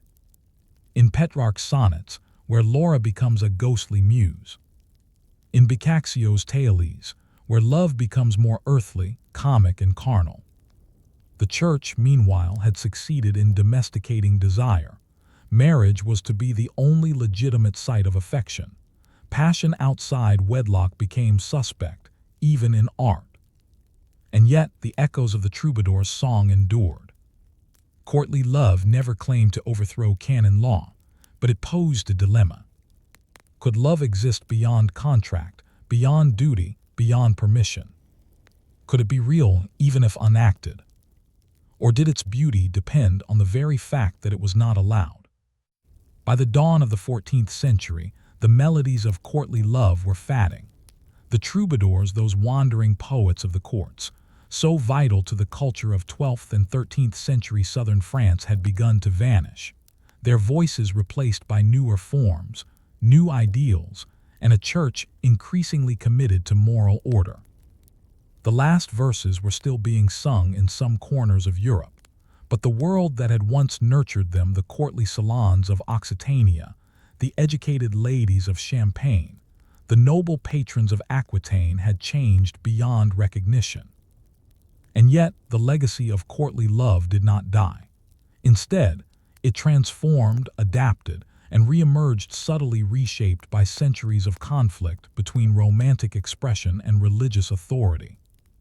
To understand how this happened, we must examine not only how courtly love ended, but how it echoed forward, lingering in art, literature, and even our modern notions of love. Decline of the troubadours. Several factors contributed to the disappearance of the troubadour tradition. Political upheaval. The Albigensian Crusade, 1209-1229, launched by the Catholic Church against the Cathar heresy, devastated the very region where courtly love had flourished. Noble courts were dissolved, patronage networks destroyed, and a once independent culture was brought under northern French and papal control.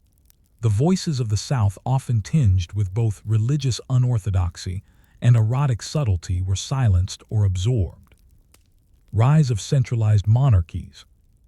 As royal power strengthened in France and elsewhere, courts became more hierarchical, less open to the informal artistry of itinerant poets. Kings preferred chroniclers, scribes, and moralists over men who sang about forbidden love in the halls of their barons. Clerical reform. The later medieval church, increasingly focused on doctrinal precision and social discipline, cracked down on cultural expressions that seemed to undermine marital fidelity or gender roles. While the church never banned love poetry outright, its more suggestive elements were viewed with suspicion. Changing taste. By the late 14th century, new literary forms began to replace the stylized themes of courtly love. The introspective spirituality of Dante, the emotional yearning of Petrarch, and the humorous realism of Boccaccio offered different visions of love, some more spiritual, some more human, but all grounded in different contexts. The world no longer needed troubadours, but it could not forget them either. Absorption into the canon. Ironically, the church itself helped preserve the legacy of courtly love, albeit in transformed ways. In Dante's Divine Comedy, Beatrice appears not as a mistress or romantic goal, but as a guide towards salvation, a pure soul whose memory leads the poet from sin to grace. She is idealized, yes, but the focus shifts from sensual to spiritual. Dante preserves the form of devotion but redirects it upward into the celestial order. Petrarch follows a similar model. His canzoniere, composed in the 14th century, is filled with sonnets about Laura, an unattainable woman who becomes a symbol of both passion and purity. Again, the love is not acted upon, it is sublimated, idealized. Both authors were deeply Christian, but they inherited the language and structure of the troubadours, the fixation on a single woman, the emphasis on longing, the celebration of restraint. And so, in these works, courtly love survived, tucked inside the new moral frameworks of the Renaissance. Even the Church eventually absorbed some elements of the tradition. The Virgin Mary, increasingly emphasized in late medieval devotion, was often described in courtly terms: radiant, merciful, noble, remote. Prayers to Mary sometimes echoed the language of troubadour love songs filled with yearning and poetic reverence. Thus, courtly love did not vanish, it was baptized. The hidden lives of real lovers. Outside of literature, the tension between romantic desire and religious structure never fully disappeared. In noble households, especially those still tied to feudal customs, arranged marriages remained the norm. Young people, especially women, continued to have little say in whom they married. But court records, private letters, and memoirs reveal that real love still stirred beneath the surface. Secret affairs continued. Emotional bonds formed between married individuals and others. Women occasionally refused matches, choosing convents or long engagements. Men composed poems or built shrines to women they could not possess. In some cases, these stories were tragic. In others, they were simply the quiet resistance of individuals trying to find dignity in a system not built for love. In a letter from 1397, a young noblewoman writes to a childhood friend, "I have been given to a man who does not know my name, but still I remember our walks. Still I dream of verses you sang to me, though you never said the words aloud." Her words are not poetry, but they carry the ghost of the troubadour tradition, shaped by memory, longing, and silence. The enduring myth. Perhaps the most lasting legacy of courtly love is its myth, the idea that love, to be noble, must be unfulfilled. This idea found its way into later Western literature. The unconsummated passion of Lancelot and Guinevere, so central to Arthurian tales. The doomed lovers of Tristan and Isolde, poisoned by longing. The melancholy wooing of Romeo and Juliet, born into a world where love is always constrained by duty, fate, or family. Even today, romantic stories often echo this logic. The most pure love is the one that suffers, not the one that marries. The lover who waits, not the spouse who stays. Modern romance, for all its diversity, still carries traces of courtly structure. The idealization of the beloved. The pain of the unspoken. The nobility of restraint. And yet, in the real world, we live under laws, customs, and expectations far more similar to canon law than courtly dream. We marry for love, but within boundaries. We speak of passion, but sign contracts. We write songs, but we also file taxes. The troubadour's final note. So what became of our fictional troubadour, Bernard of Saint Antonin? Perhaps he faded into obscurity, his songs forgotten. Or perhaps his verses were copied by a scribe and found centuries later, tucked in a vellum manuscript between theological commentaries.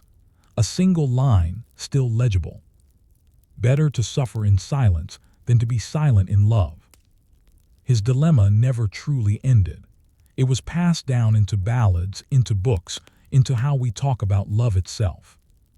Because in the end, the conflict between desire and duty, feeling and form, canon and longing is not medieval alone. It is human. Story 6. The Black Death and the Marriage Market. In 1347, a ship arrived at the port of Messina, Sicily, carrying goods, sailors, and something else, death. Within months, the plague spread across Italy, France, and beyond, carving through cities and villages alike with brutal efficiency. The Black Death had arrived. By the time it loosened its grip in the early 1350s, up to half of Europe's population was dead. Fields went unplowed, markets emptied, bells tolled endlessly, entire family lines vanished. And in the midst of this chaos, marriage itself changed. Not in theory, church doctrine on marriage remained fixed, but in practice. The pandemic transformed the very structure of society. Suddenly, there were fewer people, fewer children, fewer families. The world of marriage became a different kind of market, one shaped by scarcity, survival, and shifting power. This is the story of how the plague reshaped love, obligation, and the economy of matrimony. A world depleted. Before the Black Death, marriage in most of Europe, especially among peasants and tradespeople, was already a complex dance of family negotiation, property exchange, often in the form of dowries or land, local custom, and church regulation. But the plague shattered these patterns. With massive mortality, everything was thrown into disarray. Fathers died, leaving daughters unbetrothed and unprovided for. Entire families perished, breaking long-standing alliances. Clergy were wiped out, slowing the performance and recording of weddings. In England alone, it's estimated that 40 to 60% of parish priests died. In Florence, as many as 80% of the city's population was lost in some districts. In this world, there were simply fewer people to marry. And yet those who survived still sought companionship, security, and continuity. In fact, marriage became more urgent, not less. Widowhood, remarriage, and the rise of bargaining. One of the most visible consequences of the plague was the sharp rise in widowhood and with it, remarriage. In normal times, widows and widowers might wait years if they remarried at all. But after the plague, the interval between death and remarriage shrank dramatically. In some cases, people remarried within weeks. This was not necessarily cold or callous, it was strategic. Life was short. Estates had to be managed. Children needed caretakers. Households required 2 working adults. Surviving spouses, especially women with property or income, became highly desirable matches. Church courts documented a surge in remarriages across England, France, and the Low Countries. In some areas, widows previously marginalized gained temporary power as they negotiated terms for their next marriages. Some even set conditions, such as retaining control of their late husband's land, securing inheritance for children from the first marriage, or demanding dowries from their new husbands, a reversal of the usual pattern. In Italy, notaries recorded marriage contracts with unusual clauses, reflecting the uncertainty of the time. One widow insisted her new husband provide 2 donkeys and 3 sacks of grain in case of pestilence. Another required a clause guaranteeing burial alongside her first husband, not the new one. These were not romantic gestures, they were pragmatic acts of survival. The age gap and the unmarried young.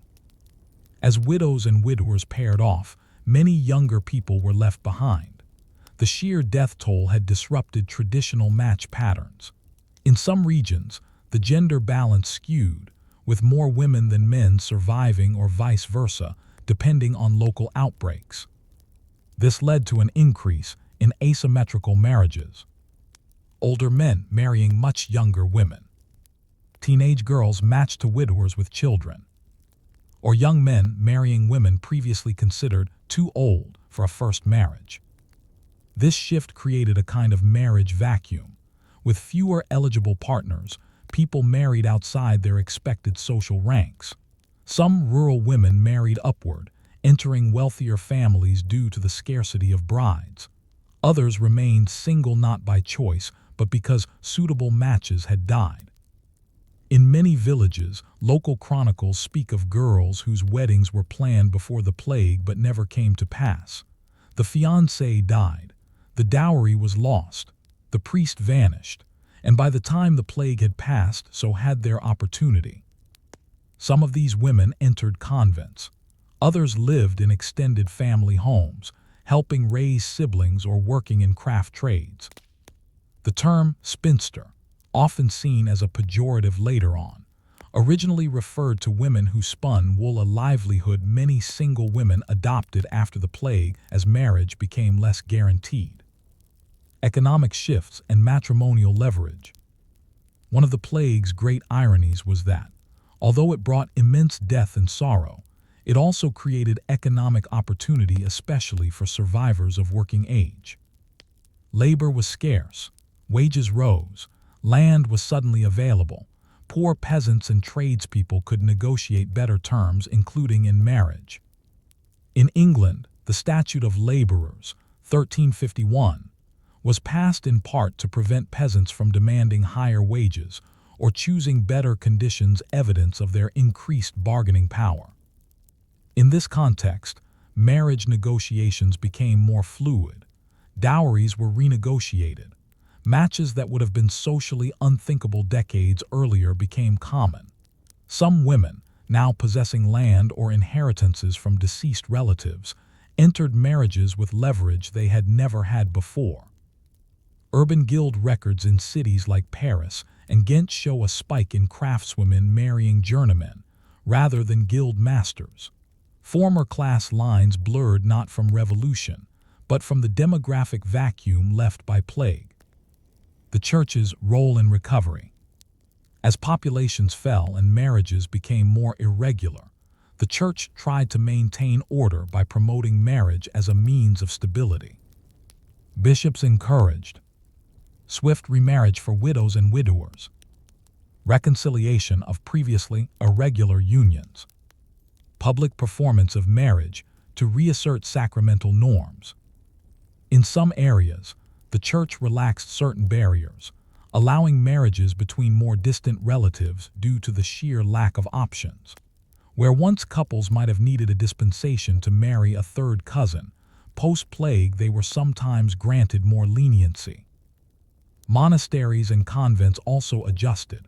Convents, especially, became homes for women whose marriage prospects had disappeared.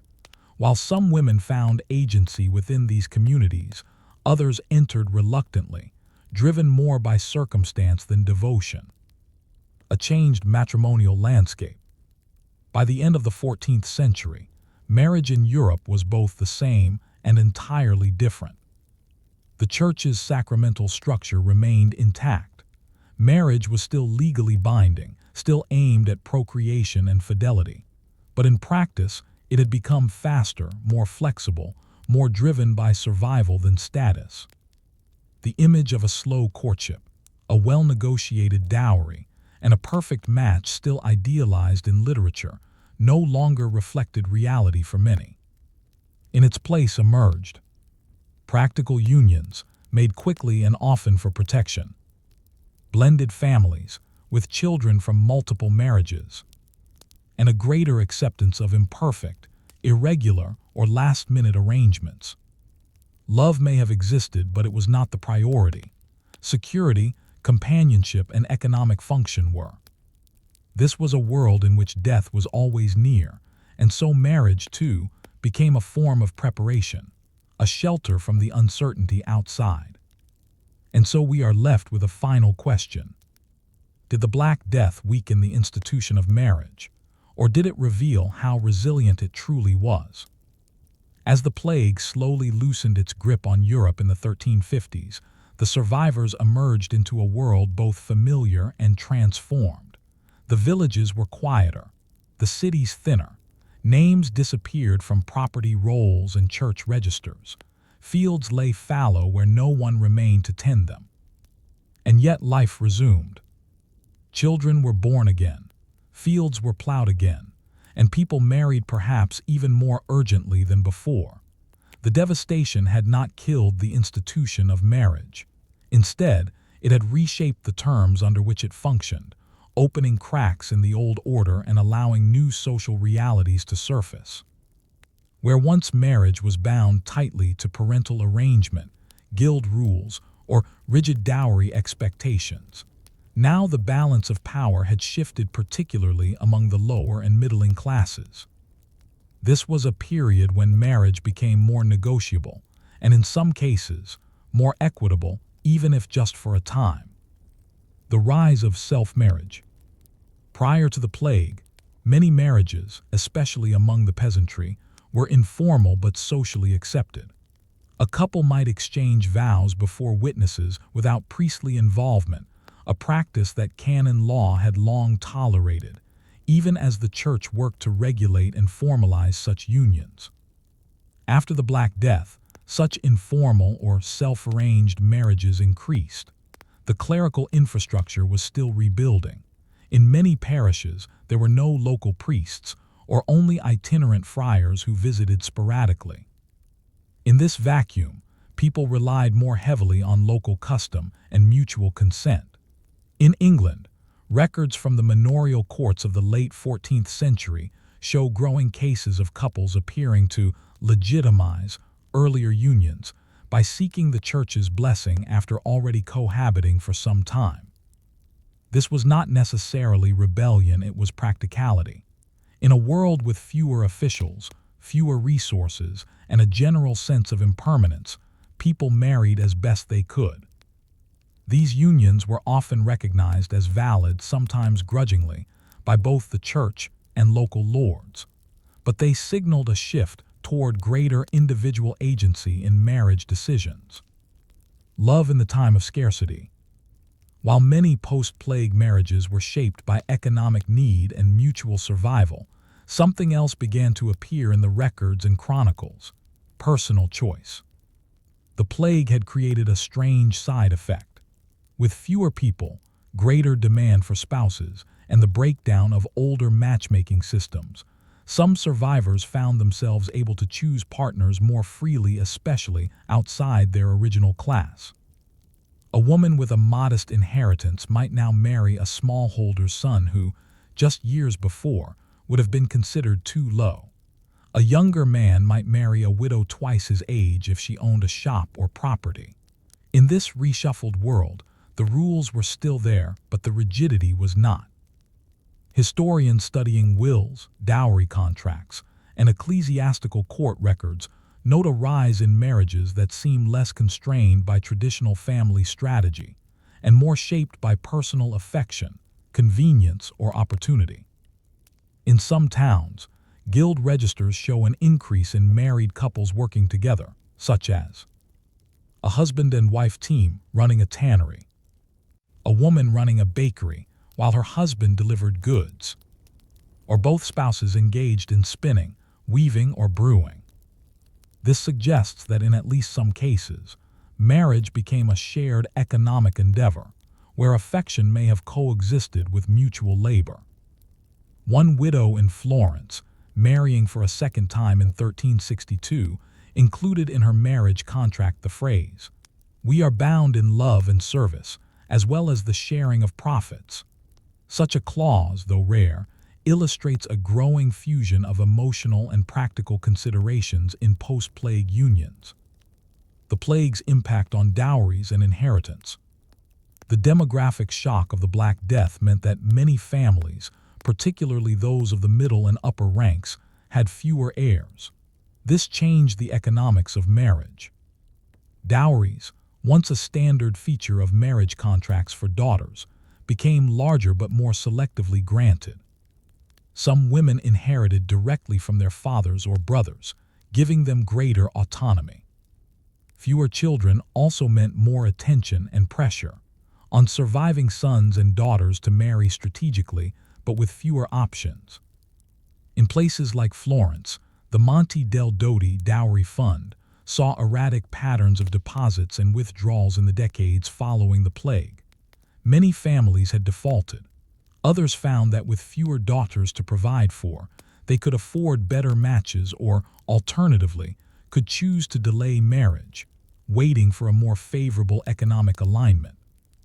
Interestingly, some families shifted focus to sons, investing in apprenticeships or trade ventures rather than marriage alone. Daughters who did not marry often remained in the family home, acting as co-workers or estate managers, rather than being cloistered or treated as burdens. The gendered effects of post-plague marriage. For women, the post-plague marriage market was both liberating and limiting. In some regions, women briefly experienced greater freedom to choose, remarry, or remain single. They held property more frequently, managed businesses, and in some cases, married on their own terms.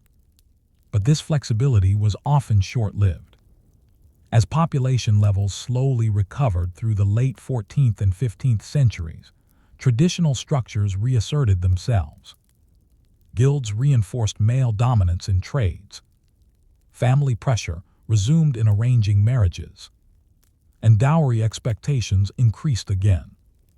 In many places, the temporary empowerment of women gave way to renewed restrictions, often rationalized as necessary for social stability.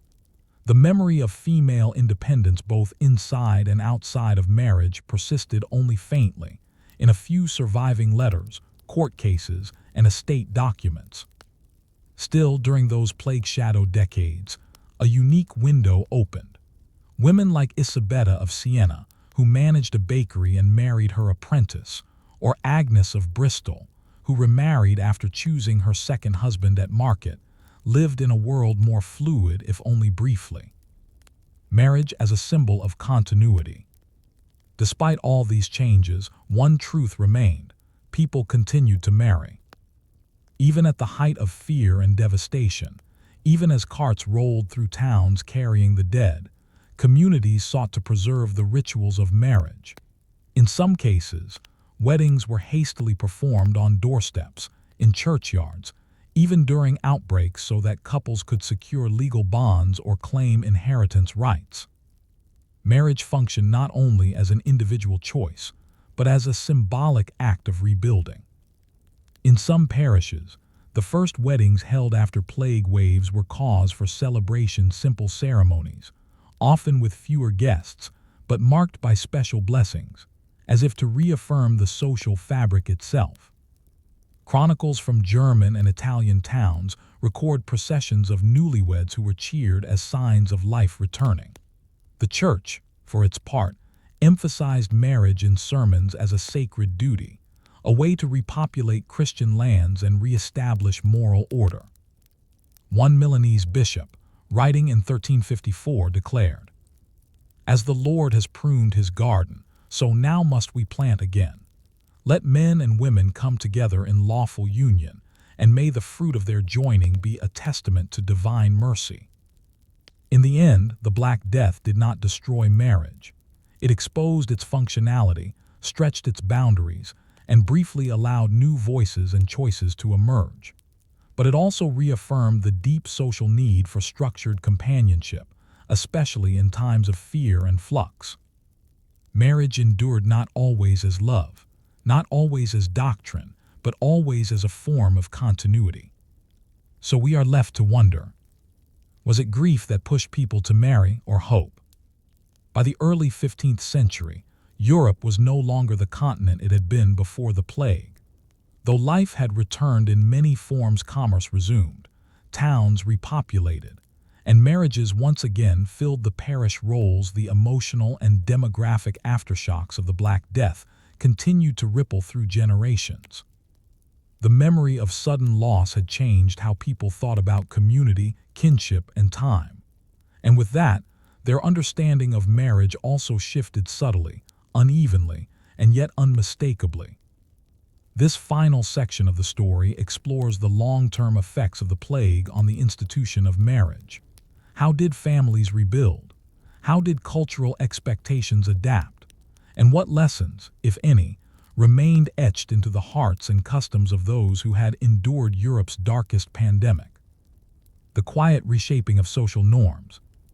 As population slowly recovered, social structures re-solidified. Yet many of the post-plague adaptations in marriage remained not as revolutions, but as quiet evolutions. Marriage age. For a time, the average age of marriage dropped slightly, particularly for men. Where before some might have delayed marriage until land or inheritance was secured, now they married earlier, hopping to establish new households and replace lost kin. Partner choice. The plague years had allowed more personal freedom in selecting spouses, especially when family networks were weakened.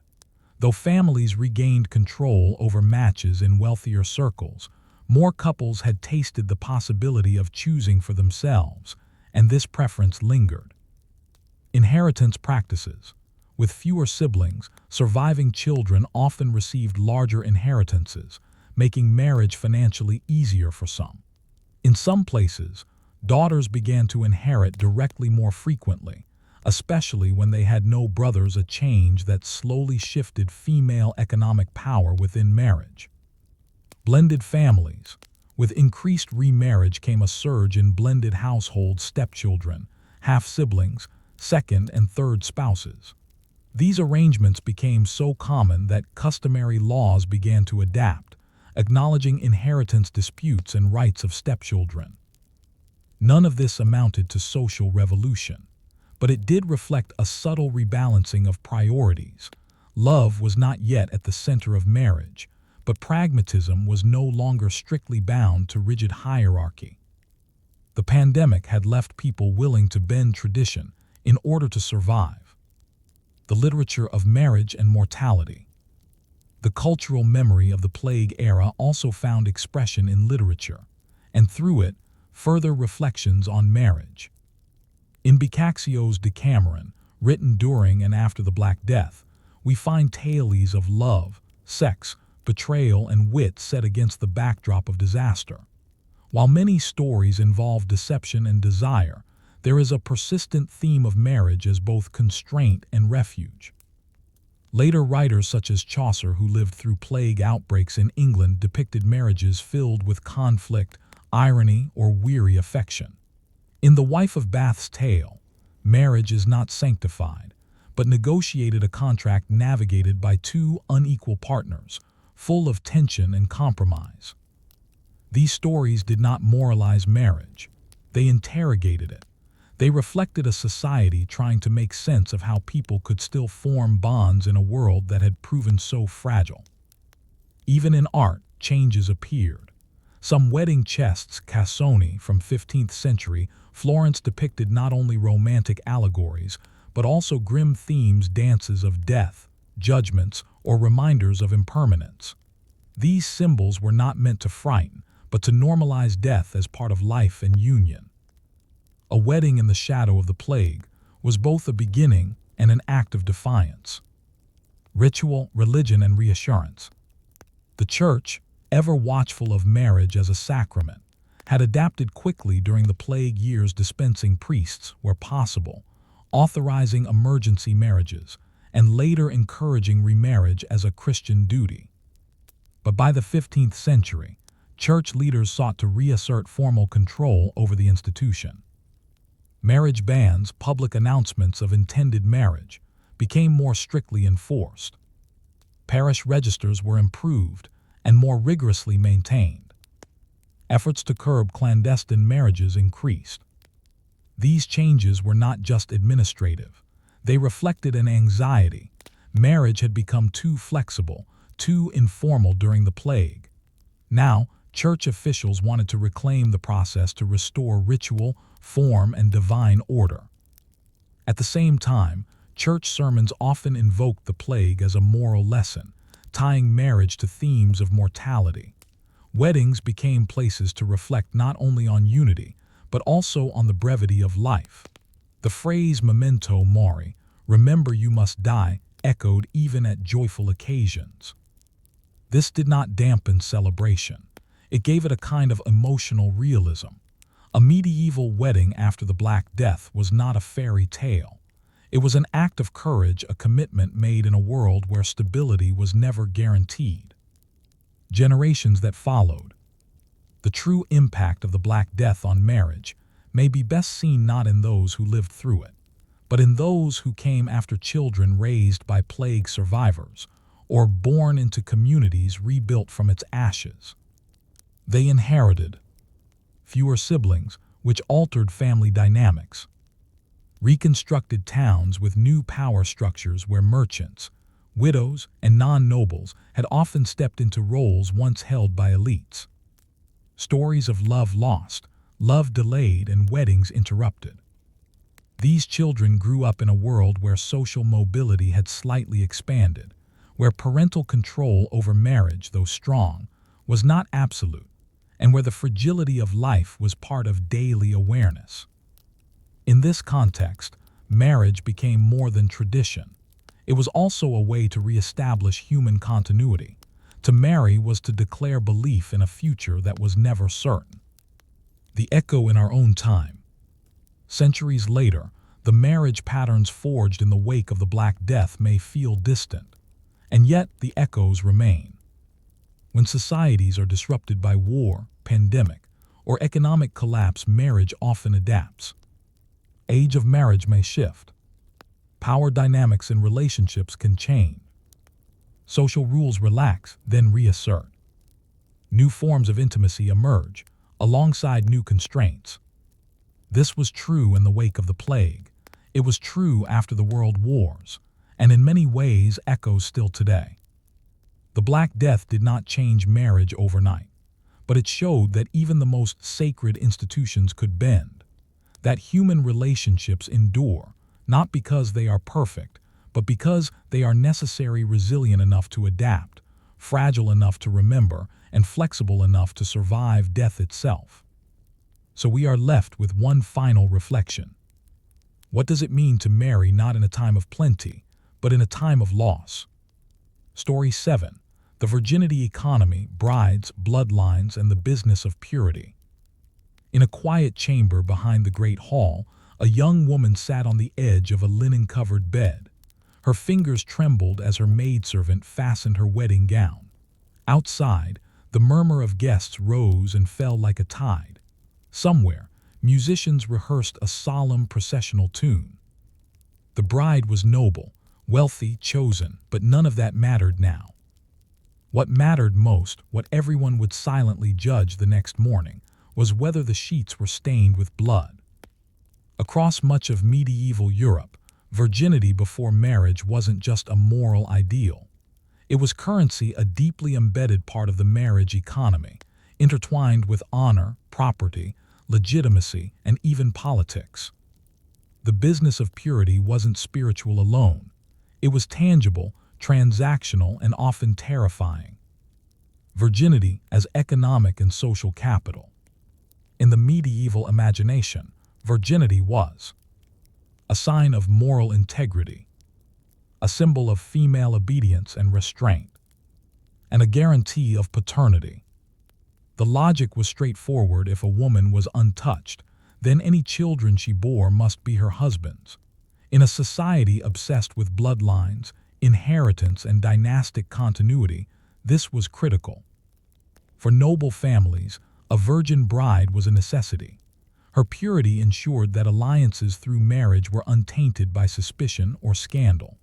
Her body, untouched, was considered a vessel for legitimate heirs, especially in royal and aristocratic circles, where a single bastard child could throw property claims or thrones into chaos.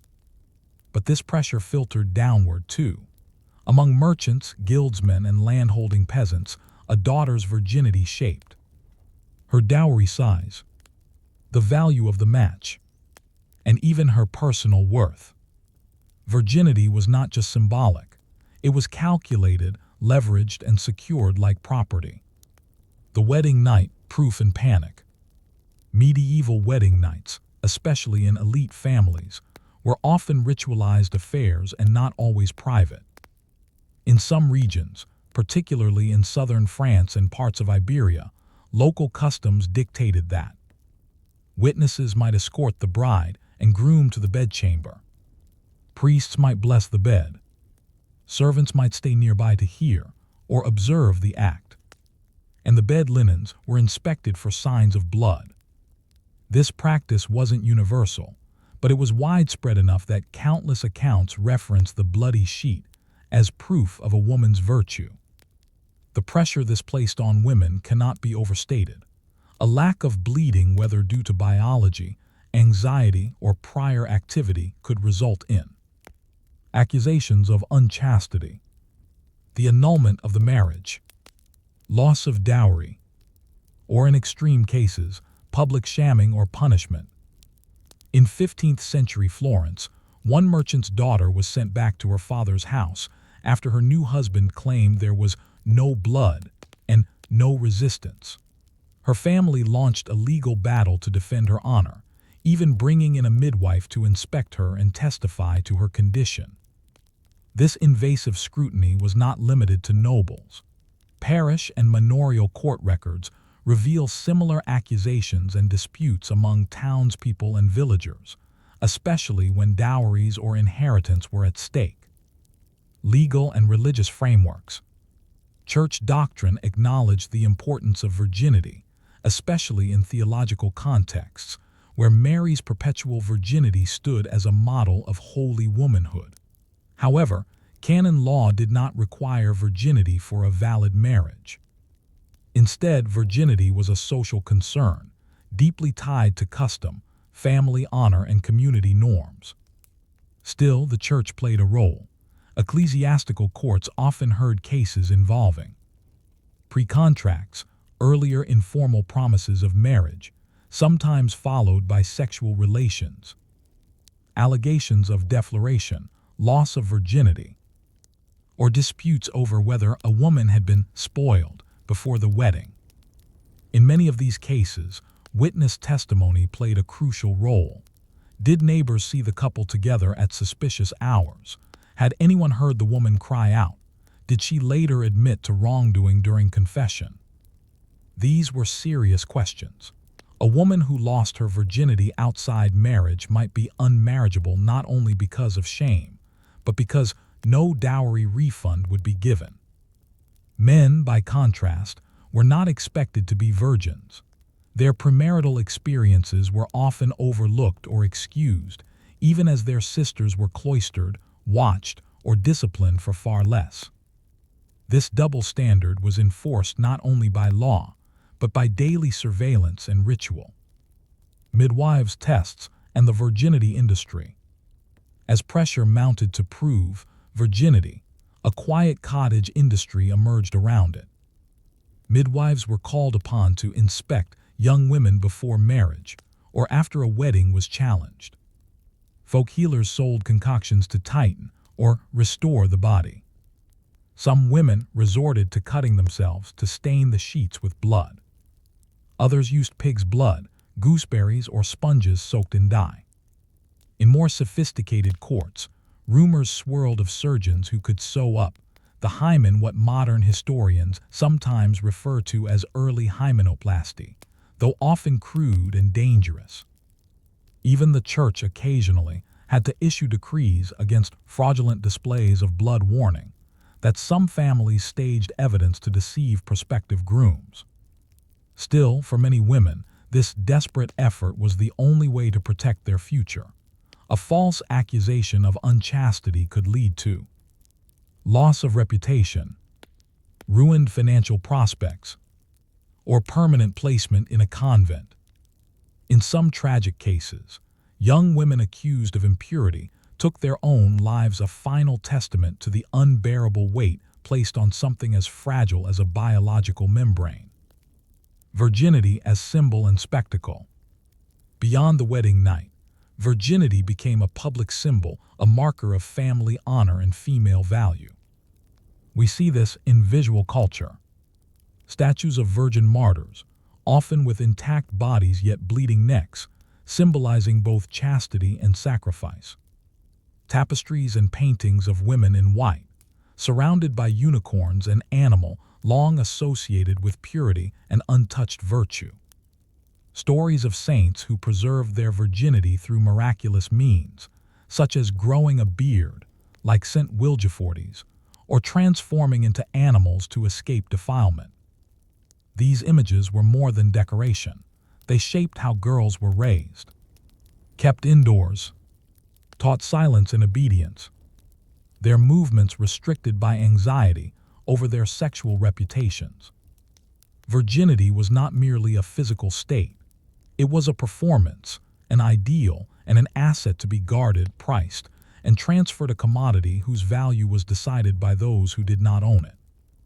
By the close of the 14th century, the obsession with virginity showed no signs of decline. Instead, it had become institutionalized, shaping the lives of women across class lines and across borders. The economy of purity remained strong, but at what cost? The value placed on virginity in medieval Europe was more than a private anxiety or a religious virtue. It was systemically reinforced a social infrastructure that governed not only young women's behavior, but also the actions of families, the rules of courts, and even the flow of property. It turned the female body into a site of negotiation, surveillance, and economic consequence. To understand how thoroughly this ideology functioned, we must look at who controlled it, how it was enforced, and what happened when it was contested. At the heart of it all stood the father, the central broker of marriage, purity, and family honor. Fathers as guardians of virtue and value. In most of medieval Europe, a daughter's virginity was her father's responsibility. Her moral reputation was tied directly to his honor and credibility. To raise a chaste daughter was to prove oneself as a man of discipline, authority, and godliness. Fathers therefore had legal and cultural incentives to keep daughters closely supervised, restrict their social contacts, enforce modest dress and conduct, and veto matches they deemed unworthy. In some cities, fathers even posted bonds, sums of money held by local authorities, as a guarantee that their daughters would remain virgins until marriage. If a scandal broke, the bond could be forfeited or the family fined. Marriage contracts sometimes included clauses guaranteeing the bride's virginity, with penalties if the claim turned out false. The bride's family could lose her dowry or be forced to repay gifts and settlements. This placed immense pressure on families, especially those already struggling economically, to preserve the illusion, if not the reality, of purity. In practical terms, this meant limiting girls' independence. A daughter might be kept indoors after puberty, accompanied by servants when leaving the house, or barred from even speaking with men outside the family.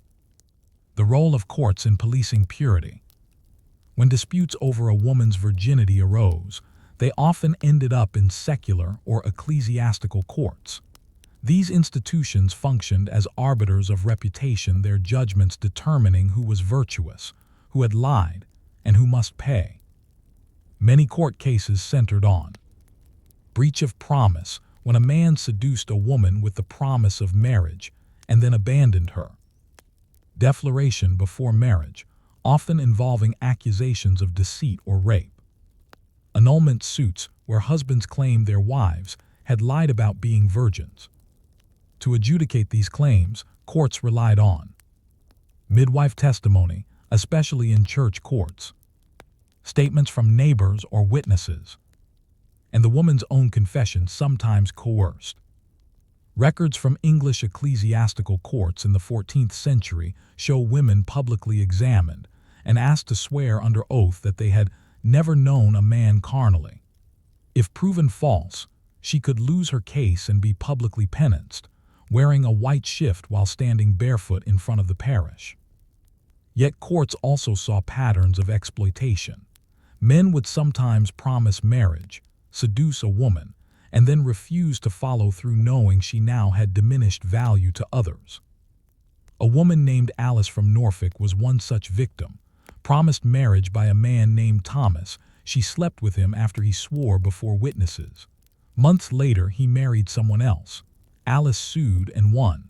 The court ordered Thomas to pay her a sum and face public penance, but Alice's marriage prospects were never the same. Purity clauses and legal trickery. Among the elite, marriage contracts often included explicit references to virginity. For instance, and the said bride, being of good reputation and in full maidenhood, is given with a dowry of 50 livres. If later found not to be a virgin, the dowry might be reclaimed or the marriage annulled. Some families used clever legal language to shield themselves, inserting vague phrases like "to the best of the father's knowledge," providing plausible deniability. Others included witness clauses, asserting that neighbors and servants could attest to the girl's honorable upbringing. As these clauses became standard, so too did fraudulent practices. One Florentine merchant's daughter, accused of not being a virgin on her wedding night, was defended by her family through a paid network of witnesses who swore they'd watched her day and night. The case was dropped, but gossip lingered for years. The legal system did not always protect women. In fact, it often weaponized their bodies, turning purity into a battleground for family rivalries, economic ambition, and male pride. Convents as repositories of spoiled honor. For girls whose reputations were compromised, whether by force, rumor, or choice, there was often no path back to marriage. Many were sent to convents. While some entered willingly, many others did not. These girls were retired from public life to contain the damage they had supposedly caused. Their families donated land, money, or goods to the convent as a form of penance, a transaction to restore some of their lost status. Inside the convent, these women often faced rigid restrictions and second-class treatment compared to those who had chosen the religious life. Some convents became repositories of scandal, where daughters of noble and merchant families were tucked away and rarely spoken of again. Yet even there, purity remained a topic of fascination. Hagiographies celebrated virgin martyrs and chaste nuns, while less fortunate sisters were whispered about behind cloister walls. When women fought back, despite these pressures, not all women accepted the rules quietly. In Paris, a woman named Beatrice, accused of fornication before marriage, defended herself in court by bringing letters from her suitor, proving that he had pursued her and promised marriage. Though she had lost her virginity, the court ruled in her favor and ordered the man to marry her or pay a fine. In Bruges, a young woman named Lean was accused of being unchaste by a rival family. Instead of submitting, she demanded a public tribunal and won her case, preserving both her reputation and her dowry rights. These cases were exceptions, not the norm, but they show that within the system, some women found ways to navigate, manipulate, or challenge it. They used law, community ties, and even literacy, in rare cases, to push back against the commodification of their bodies.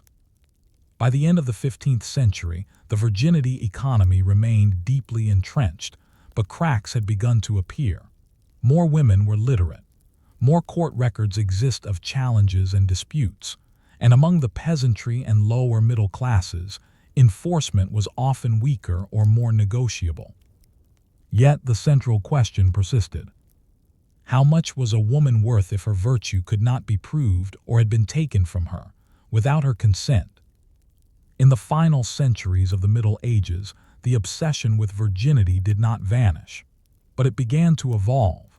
The mechanisms of control remained, yet the meaning of purity, its usefulness, its symbolism, its weaponization began to fracture in subtle ways. By the early 1500s, Europe stood on the cusp of profound transformation. The rise of humanism, the printing press, the Protestant Reformation, and the slow erosion of medieval certainties. And yet, the ideal of virginity, so carefully cultivated for centuries, refused to disappear. It lived on not only in marriage contracts and dowry disputes, but in sermons, art, folklore, and law. It lived on in silence, in fear, and in whispers behind closed doors. The business of purity had left deep imprints in the collective mind, and its echoes still shape modern thought. Purity as inheritance. Virginity in medieval Europe was not simply a personal state. It was a kind of intergenerational investment. When a daughter married as a virgin, her family gained honor. Her father gained status. Her offspring were assured legitimacy, and her lineage continued unbroken. This is why purity was not just about the woman. It was about everyone else around her. Her community had a stake in her behavior. Her failure, real or rumored, was a public loss. The obsession with female virginity, functioned as a means of social cohesion, even if it came at great personal cost. It policed desire, it structured households, and it justified control. In this way, the virginity economy was less about sex than about certainty. In a world where land, titles, and property passed through bloodlines, it was easier to demand a bride's blood than to question a child's father. Saints, ghosts, and the supernatural virgin. The afterlife of the purity ideal was not limited to contracts and courtrooms. It also found form in religious and supernatural lore, where virginity took on magical and mystical qualities. The Virgin Mary, of course, reigned supreme. Her untouched womb became the center of Catholic theology, but below her, a hierarchy of lesser virgins bloomed. St. Agnes, who refused marriage and was martyred for it. St. Cecilia, who remained untouched even within wedlock. St. Catherine, who debated scholars and died a virgin martyr. These figures were not admired for love, intelligence, or labor, but for what had never been done to them. Even in death, virginity had power. In some towns, virgin corpses were buried with special rites or claimed to have healing properties. Bones of chaste maidens were kept as relics. Stories circulated of ghostly women in white, roaming castles or forests unmarried, pure, and often tragic.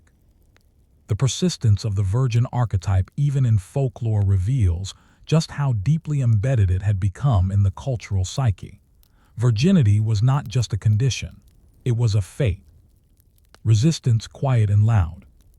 Despite the dominance of the purity ideal, the medieval period also witnessed quiet forms of resistance, particularly among women who found ways to redefine or reject the script. Some did this through religious life. While not all women joined convents willingly, those who did sometimes reclaimed virginity as agency. A nun might never marry, never serve a husband, and yet still enjoy education, spiritual authority, or even political influence in her community. Others resisted through pragmatism. Some women, particularly widows, entered new marriages with full awareness that virginity no longer applied, and some even refused to remarry, using their status to operate independently in business or property management.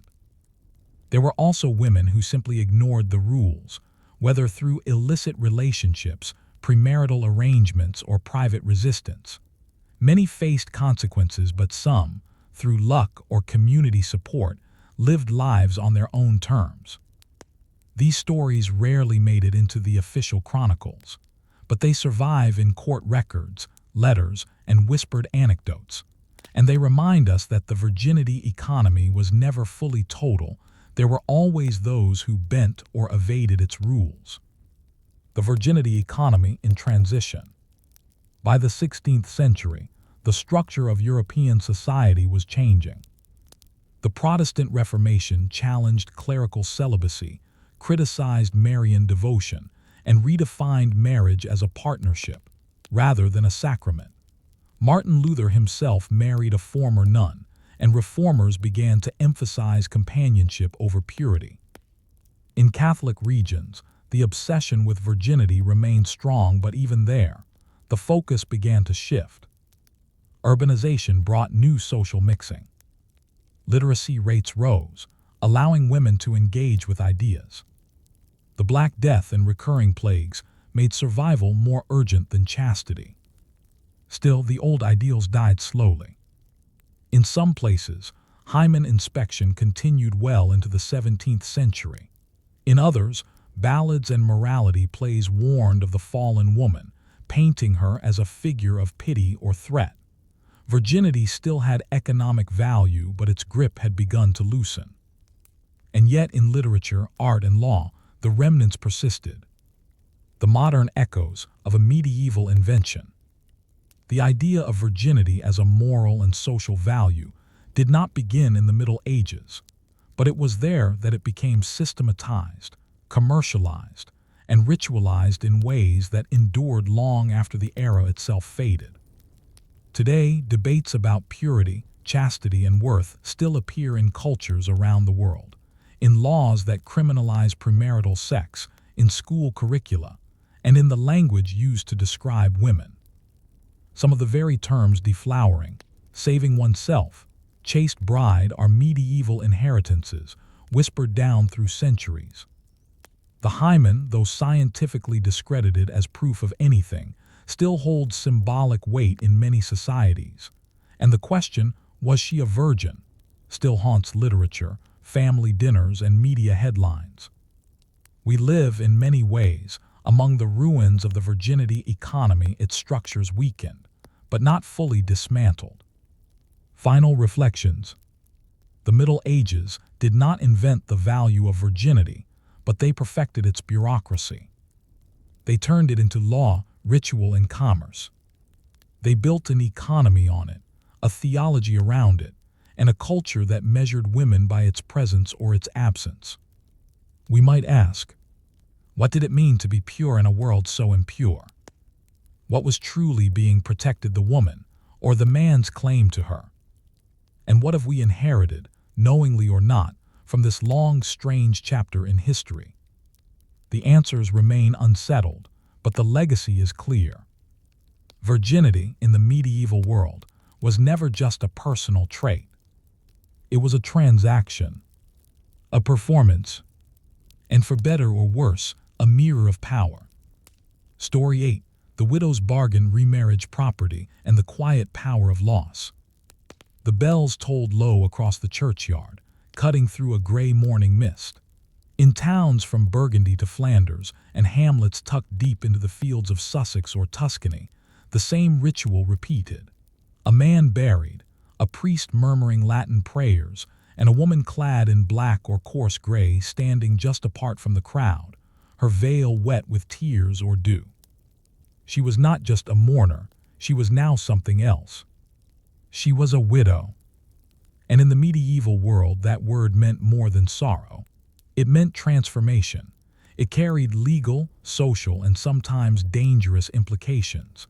The death of a husband was not just a loss, it was often a release, a threat, or an opportunity.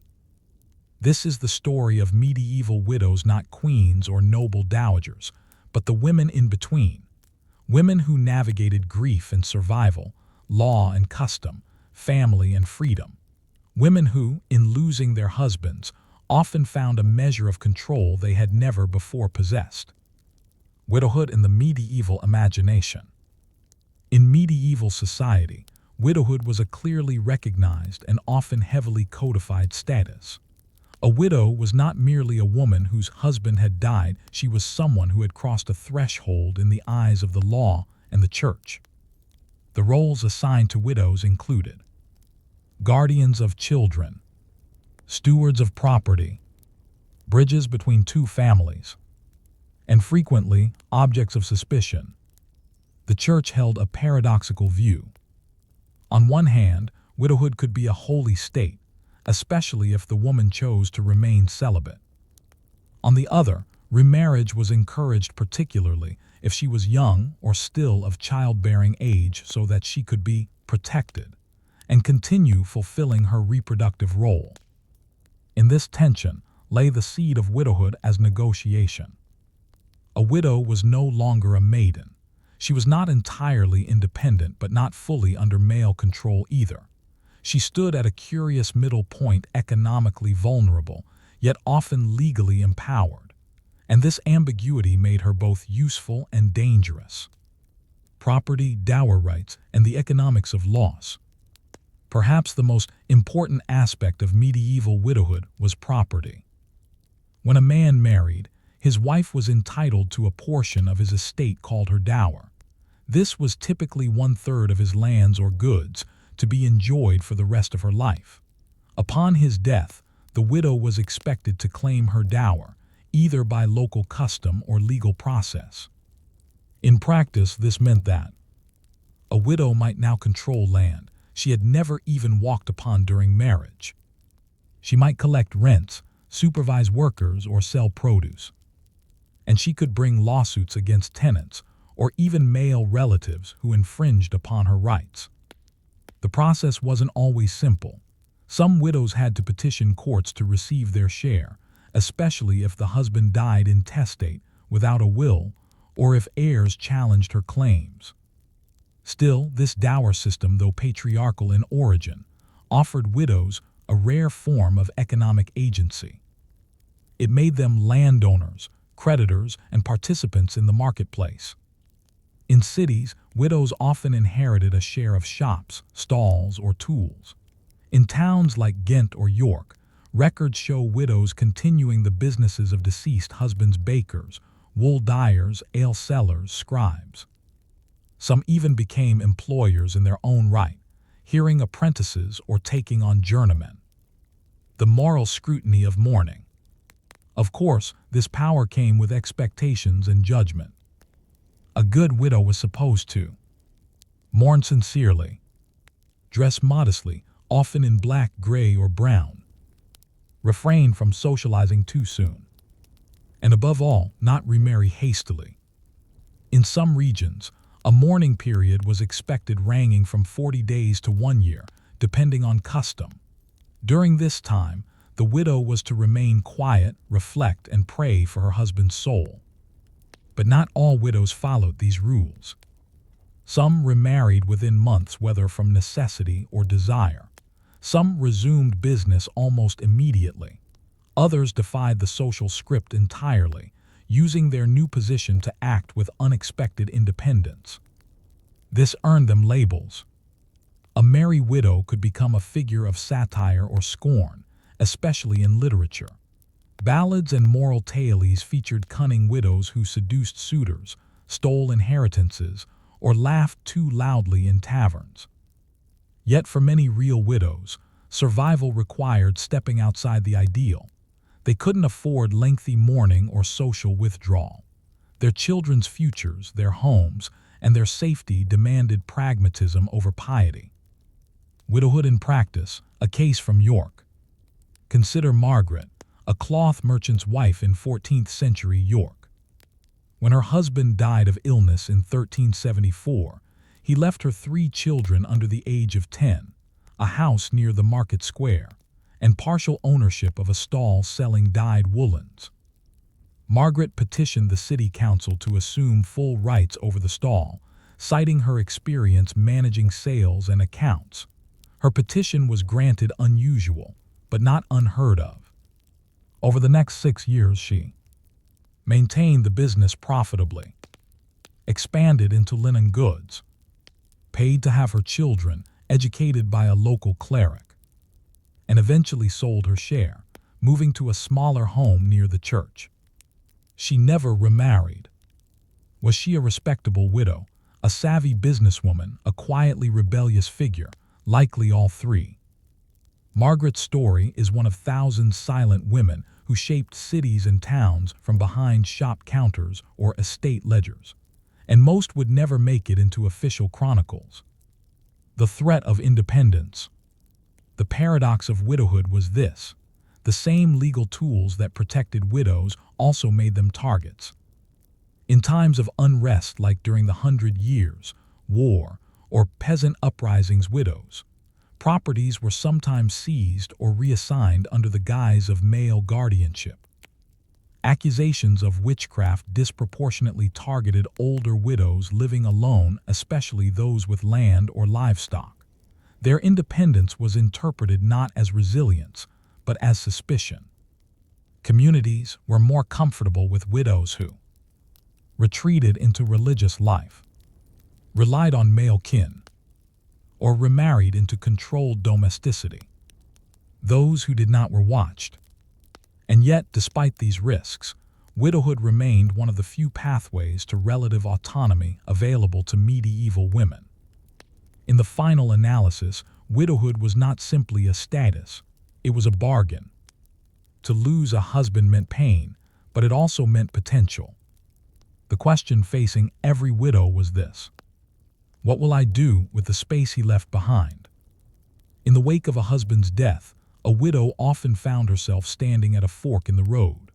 The first path was solitary. She could remain unmarried, manage her dower, perhaps join a convent, or live under the guardianship of sons or male kin. The second path, remarriage, offered the chance to re-enter the fabric of conjugal life. But it was not an easy decision. It came with scrutiny, constraints, and complex calculations. Remarriage in the medieval world was rarely about love. For widows, it was often about survival, strategy, and social rehabilitation, particularly in the face of shifting economic fortunes, child-rearing needs, or family pressures. This section explores how remarriage functioned in the lives of medieval widows, how their choices were judged, and how, sometimes, they used the institution of marriage to leverage power, protect legacy, or redefine their place in the world. Who could remarry and who shouldn't? Age, wealth, class, and local custom all influenced whether a widow could or should remarry. Young widows, especially those under 30, were widely expected to remarry, particularly if they had no children, their dowries were still intact, or they were of noble or merchant status, able to attract another match. For these women, remarriage was seen as both a moral good and a practical expectation. Families arranged second marriages quickly, especially if land or inheritance was at stake. By contrast, older widows, particularly those who had already raised children or passed childbearing age, were often discouraged from remarrying. They were expected to take up a religious life, live quietly under the care of kin, or manage their dower lands without seeking another union. This divide wasn't strictly enforced, but it shaped perception. A young widow who waited too long risked gossip. An older widow who remarried was often seen as unseemly or driven by desire rather than necessity. Yet despite these pressures, many widows chose remarriage on their own terms. Marriage as a transaction again. For widows, a second marriage was rarely a romantic return. It was a bargain struck with different stakes. Unlike maidens, widows entered marriage with property of their own, with experience in household management, and sometimes with children from a prior union. This made them both valuable and complicated marriage partners. In many places, widows were required to receive permission from a local court before remarrying, especially if they held lands from their late husbands. This was to protect the rights of children from the first marriage, especially sons due to inherit, the husband's family, who might see the remarriage as betrayal, and the community, who didn't want lands or businesses falling into outsider hands. Yet some widows used this to their advantage. By carefully choosing a new husband, often a man of lower status or wealth, they could retain a large measure of autonomy. Others married men with skills or networks that complemented their late husband's businesses. These strategic remarriages allowed widows to secure alliances for their children, merge properties or workshops, or gain protection in volatile times. It was not uncommon for a widow to draft her own marriage contract for a second union, including clauses protecting her dower or specifying custody of her children. Stepfamilies and the art of blending. Remarriage brought not only a new husband, but often a new household structure, what we might now call a blended family. In towns and villages, widows might marry men who also brought children from previous marriages. These arrangements were fraught with inheritance disputes, rivalries among stepchildren, and tensions between the new spouse and the widow's children. To navigate this, women often had to become careful household diplomats. Some left their dower lands in trust for their children, keeping them separate from the new husband. Others insisted that younger children from the first marriage be raised by relatives, particularly if the new husband showed little interest in them. Court records show frequent legal battles between children of first and second marriages, especially over land or heirlooms. Yet despite the potential for conflict, some of these families managed to survive, even thrive. Widows became the linchpin holding together legacies from two marriages, two sets of in-laws, and often two competing futures. Risk and reputation. Remarriage also carried social risks. A widow who remarried too quickly was vulnerable to accusations of insincerity, rumors that she had poisoned or hastened her husband's death, or suspicions that she had been involved with her second husband before the first one died.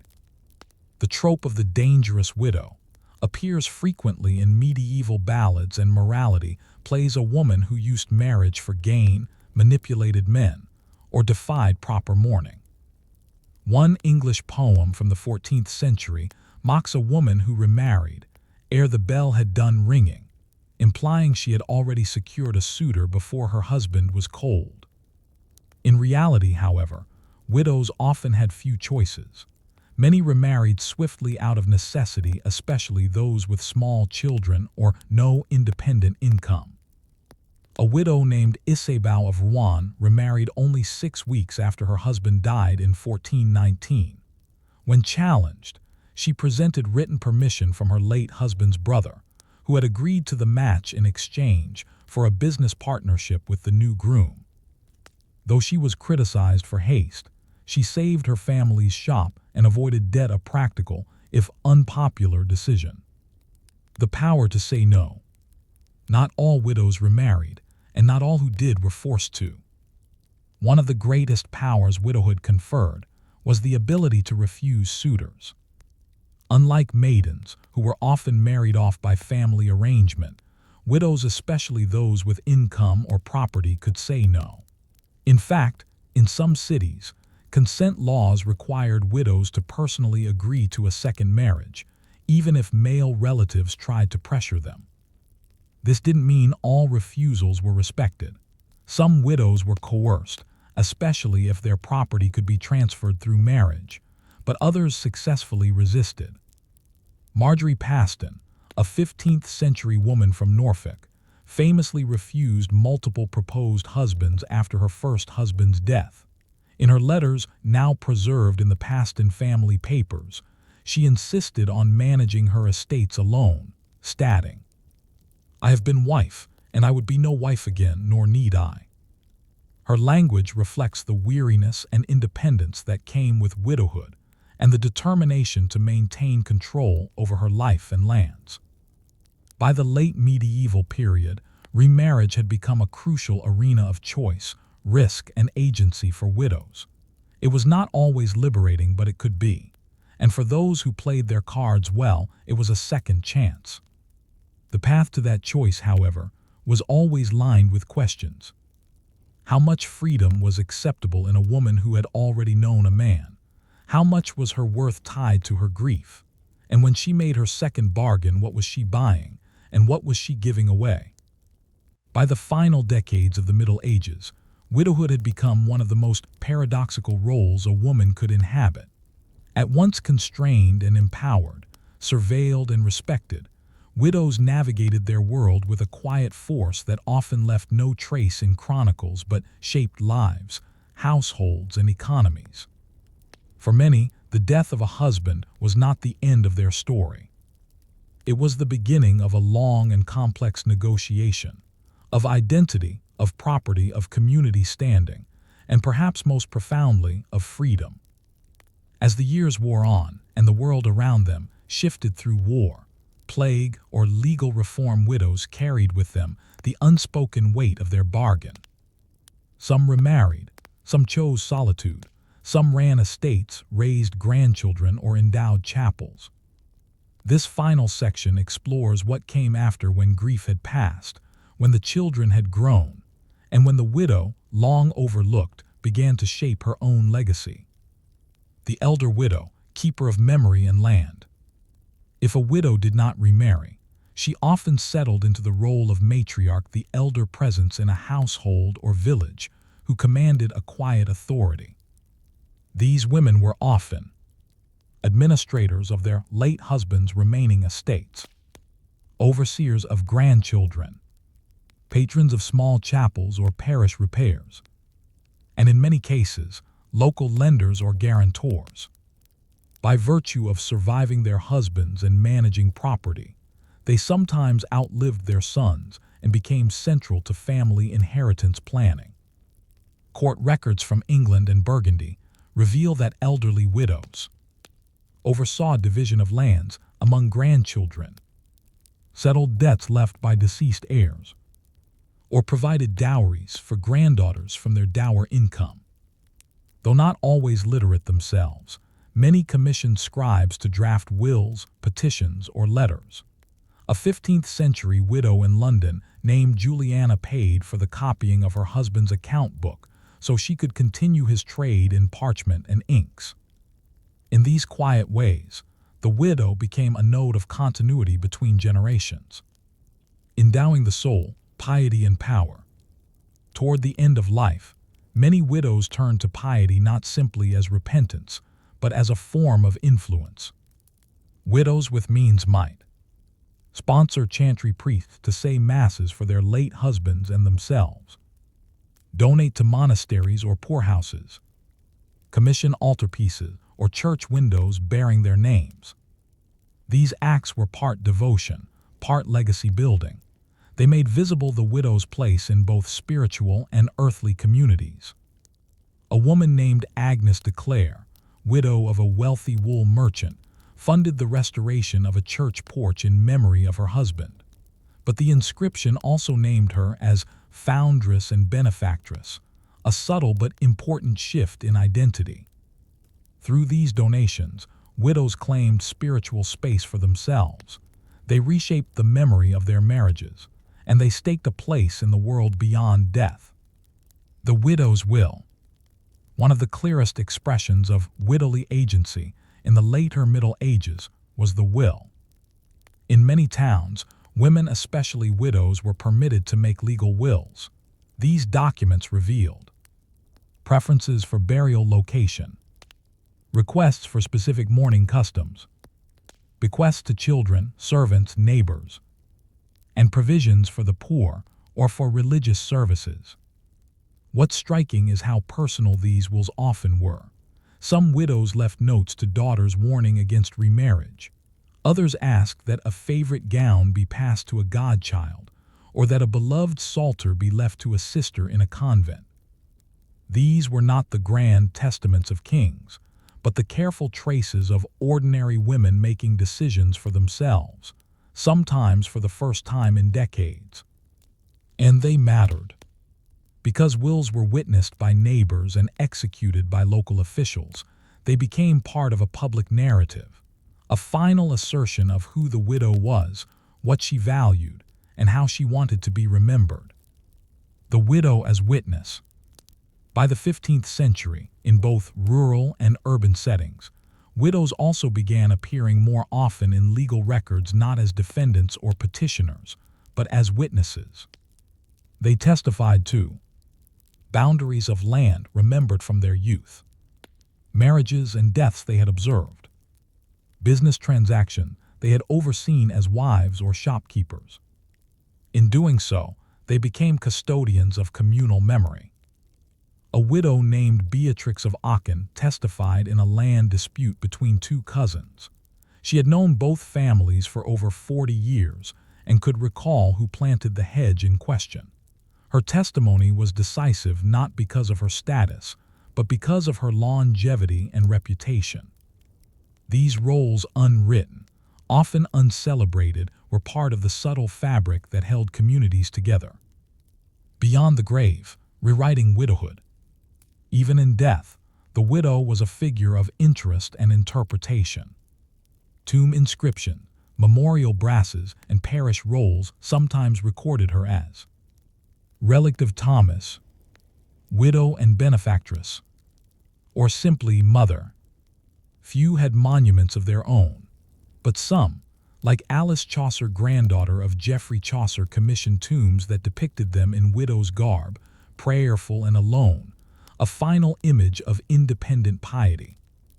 Others disappeared from records altogether, their final years and decisions known only through tax rolls or passing references in wills.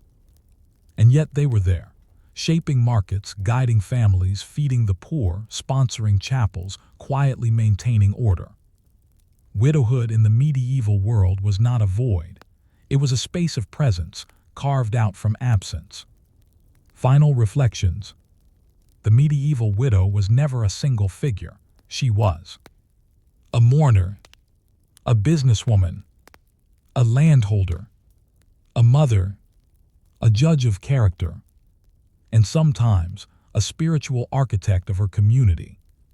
Some embraced solitude, others married again. Some remained dependent, others amassed quiet power. But each navigated the same dilemma: how to live in a society that defined her by loss. And in that navigation, many widows rewrote the meaning of womanhood in subtle, enduring ways. They remind us that history is not only shaped by kings and battles, but by those who kept accounts, tended shops, wrote wills, and endured. In the quiet folds of medieval widowhood, we find not just grief but resilience, not just memory but agency. And perhaps that is the true widow's bargain, not the price paid for survival, but the quiet freedom to decide what came next.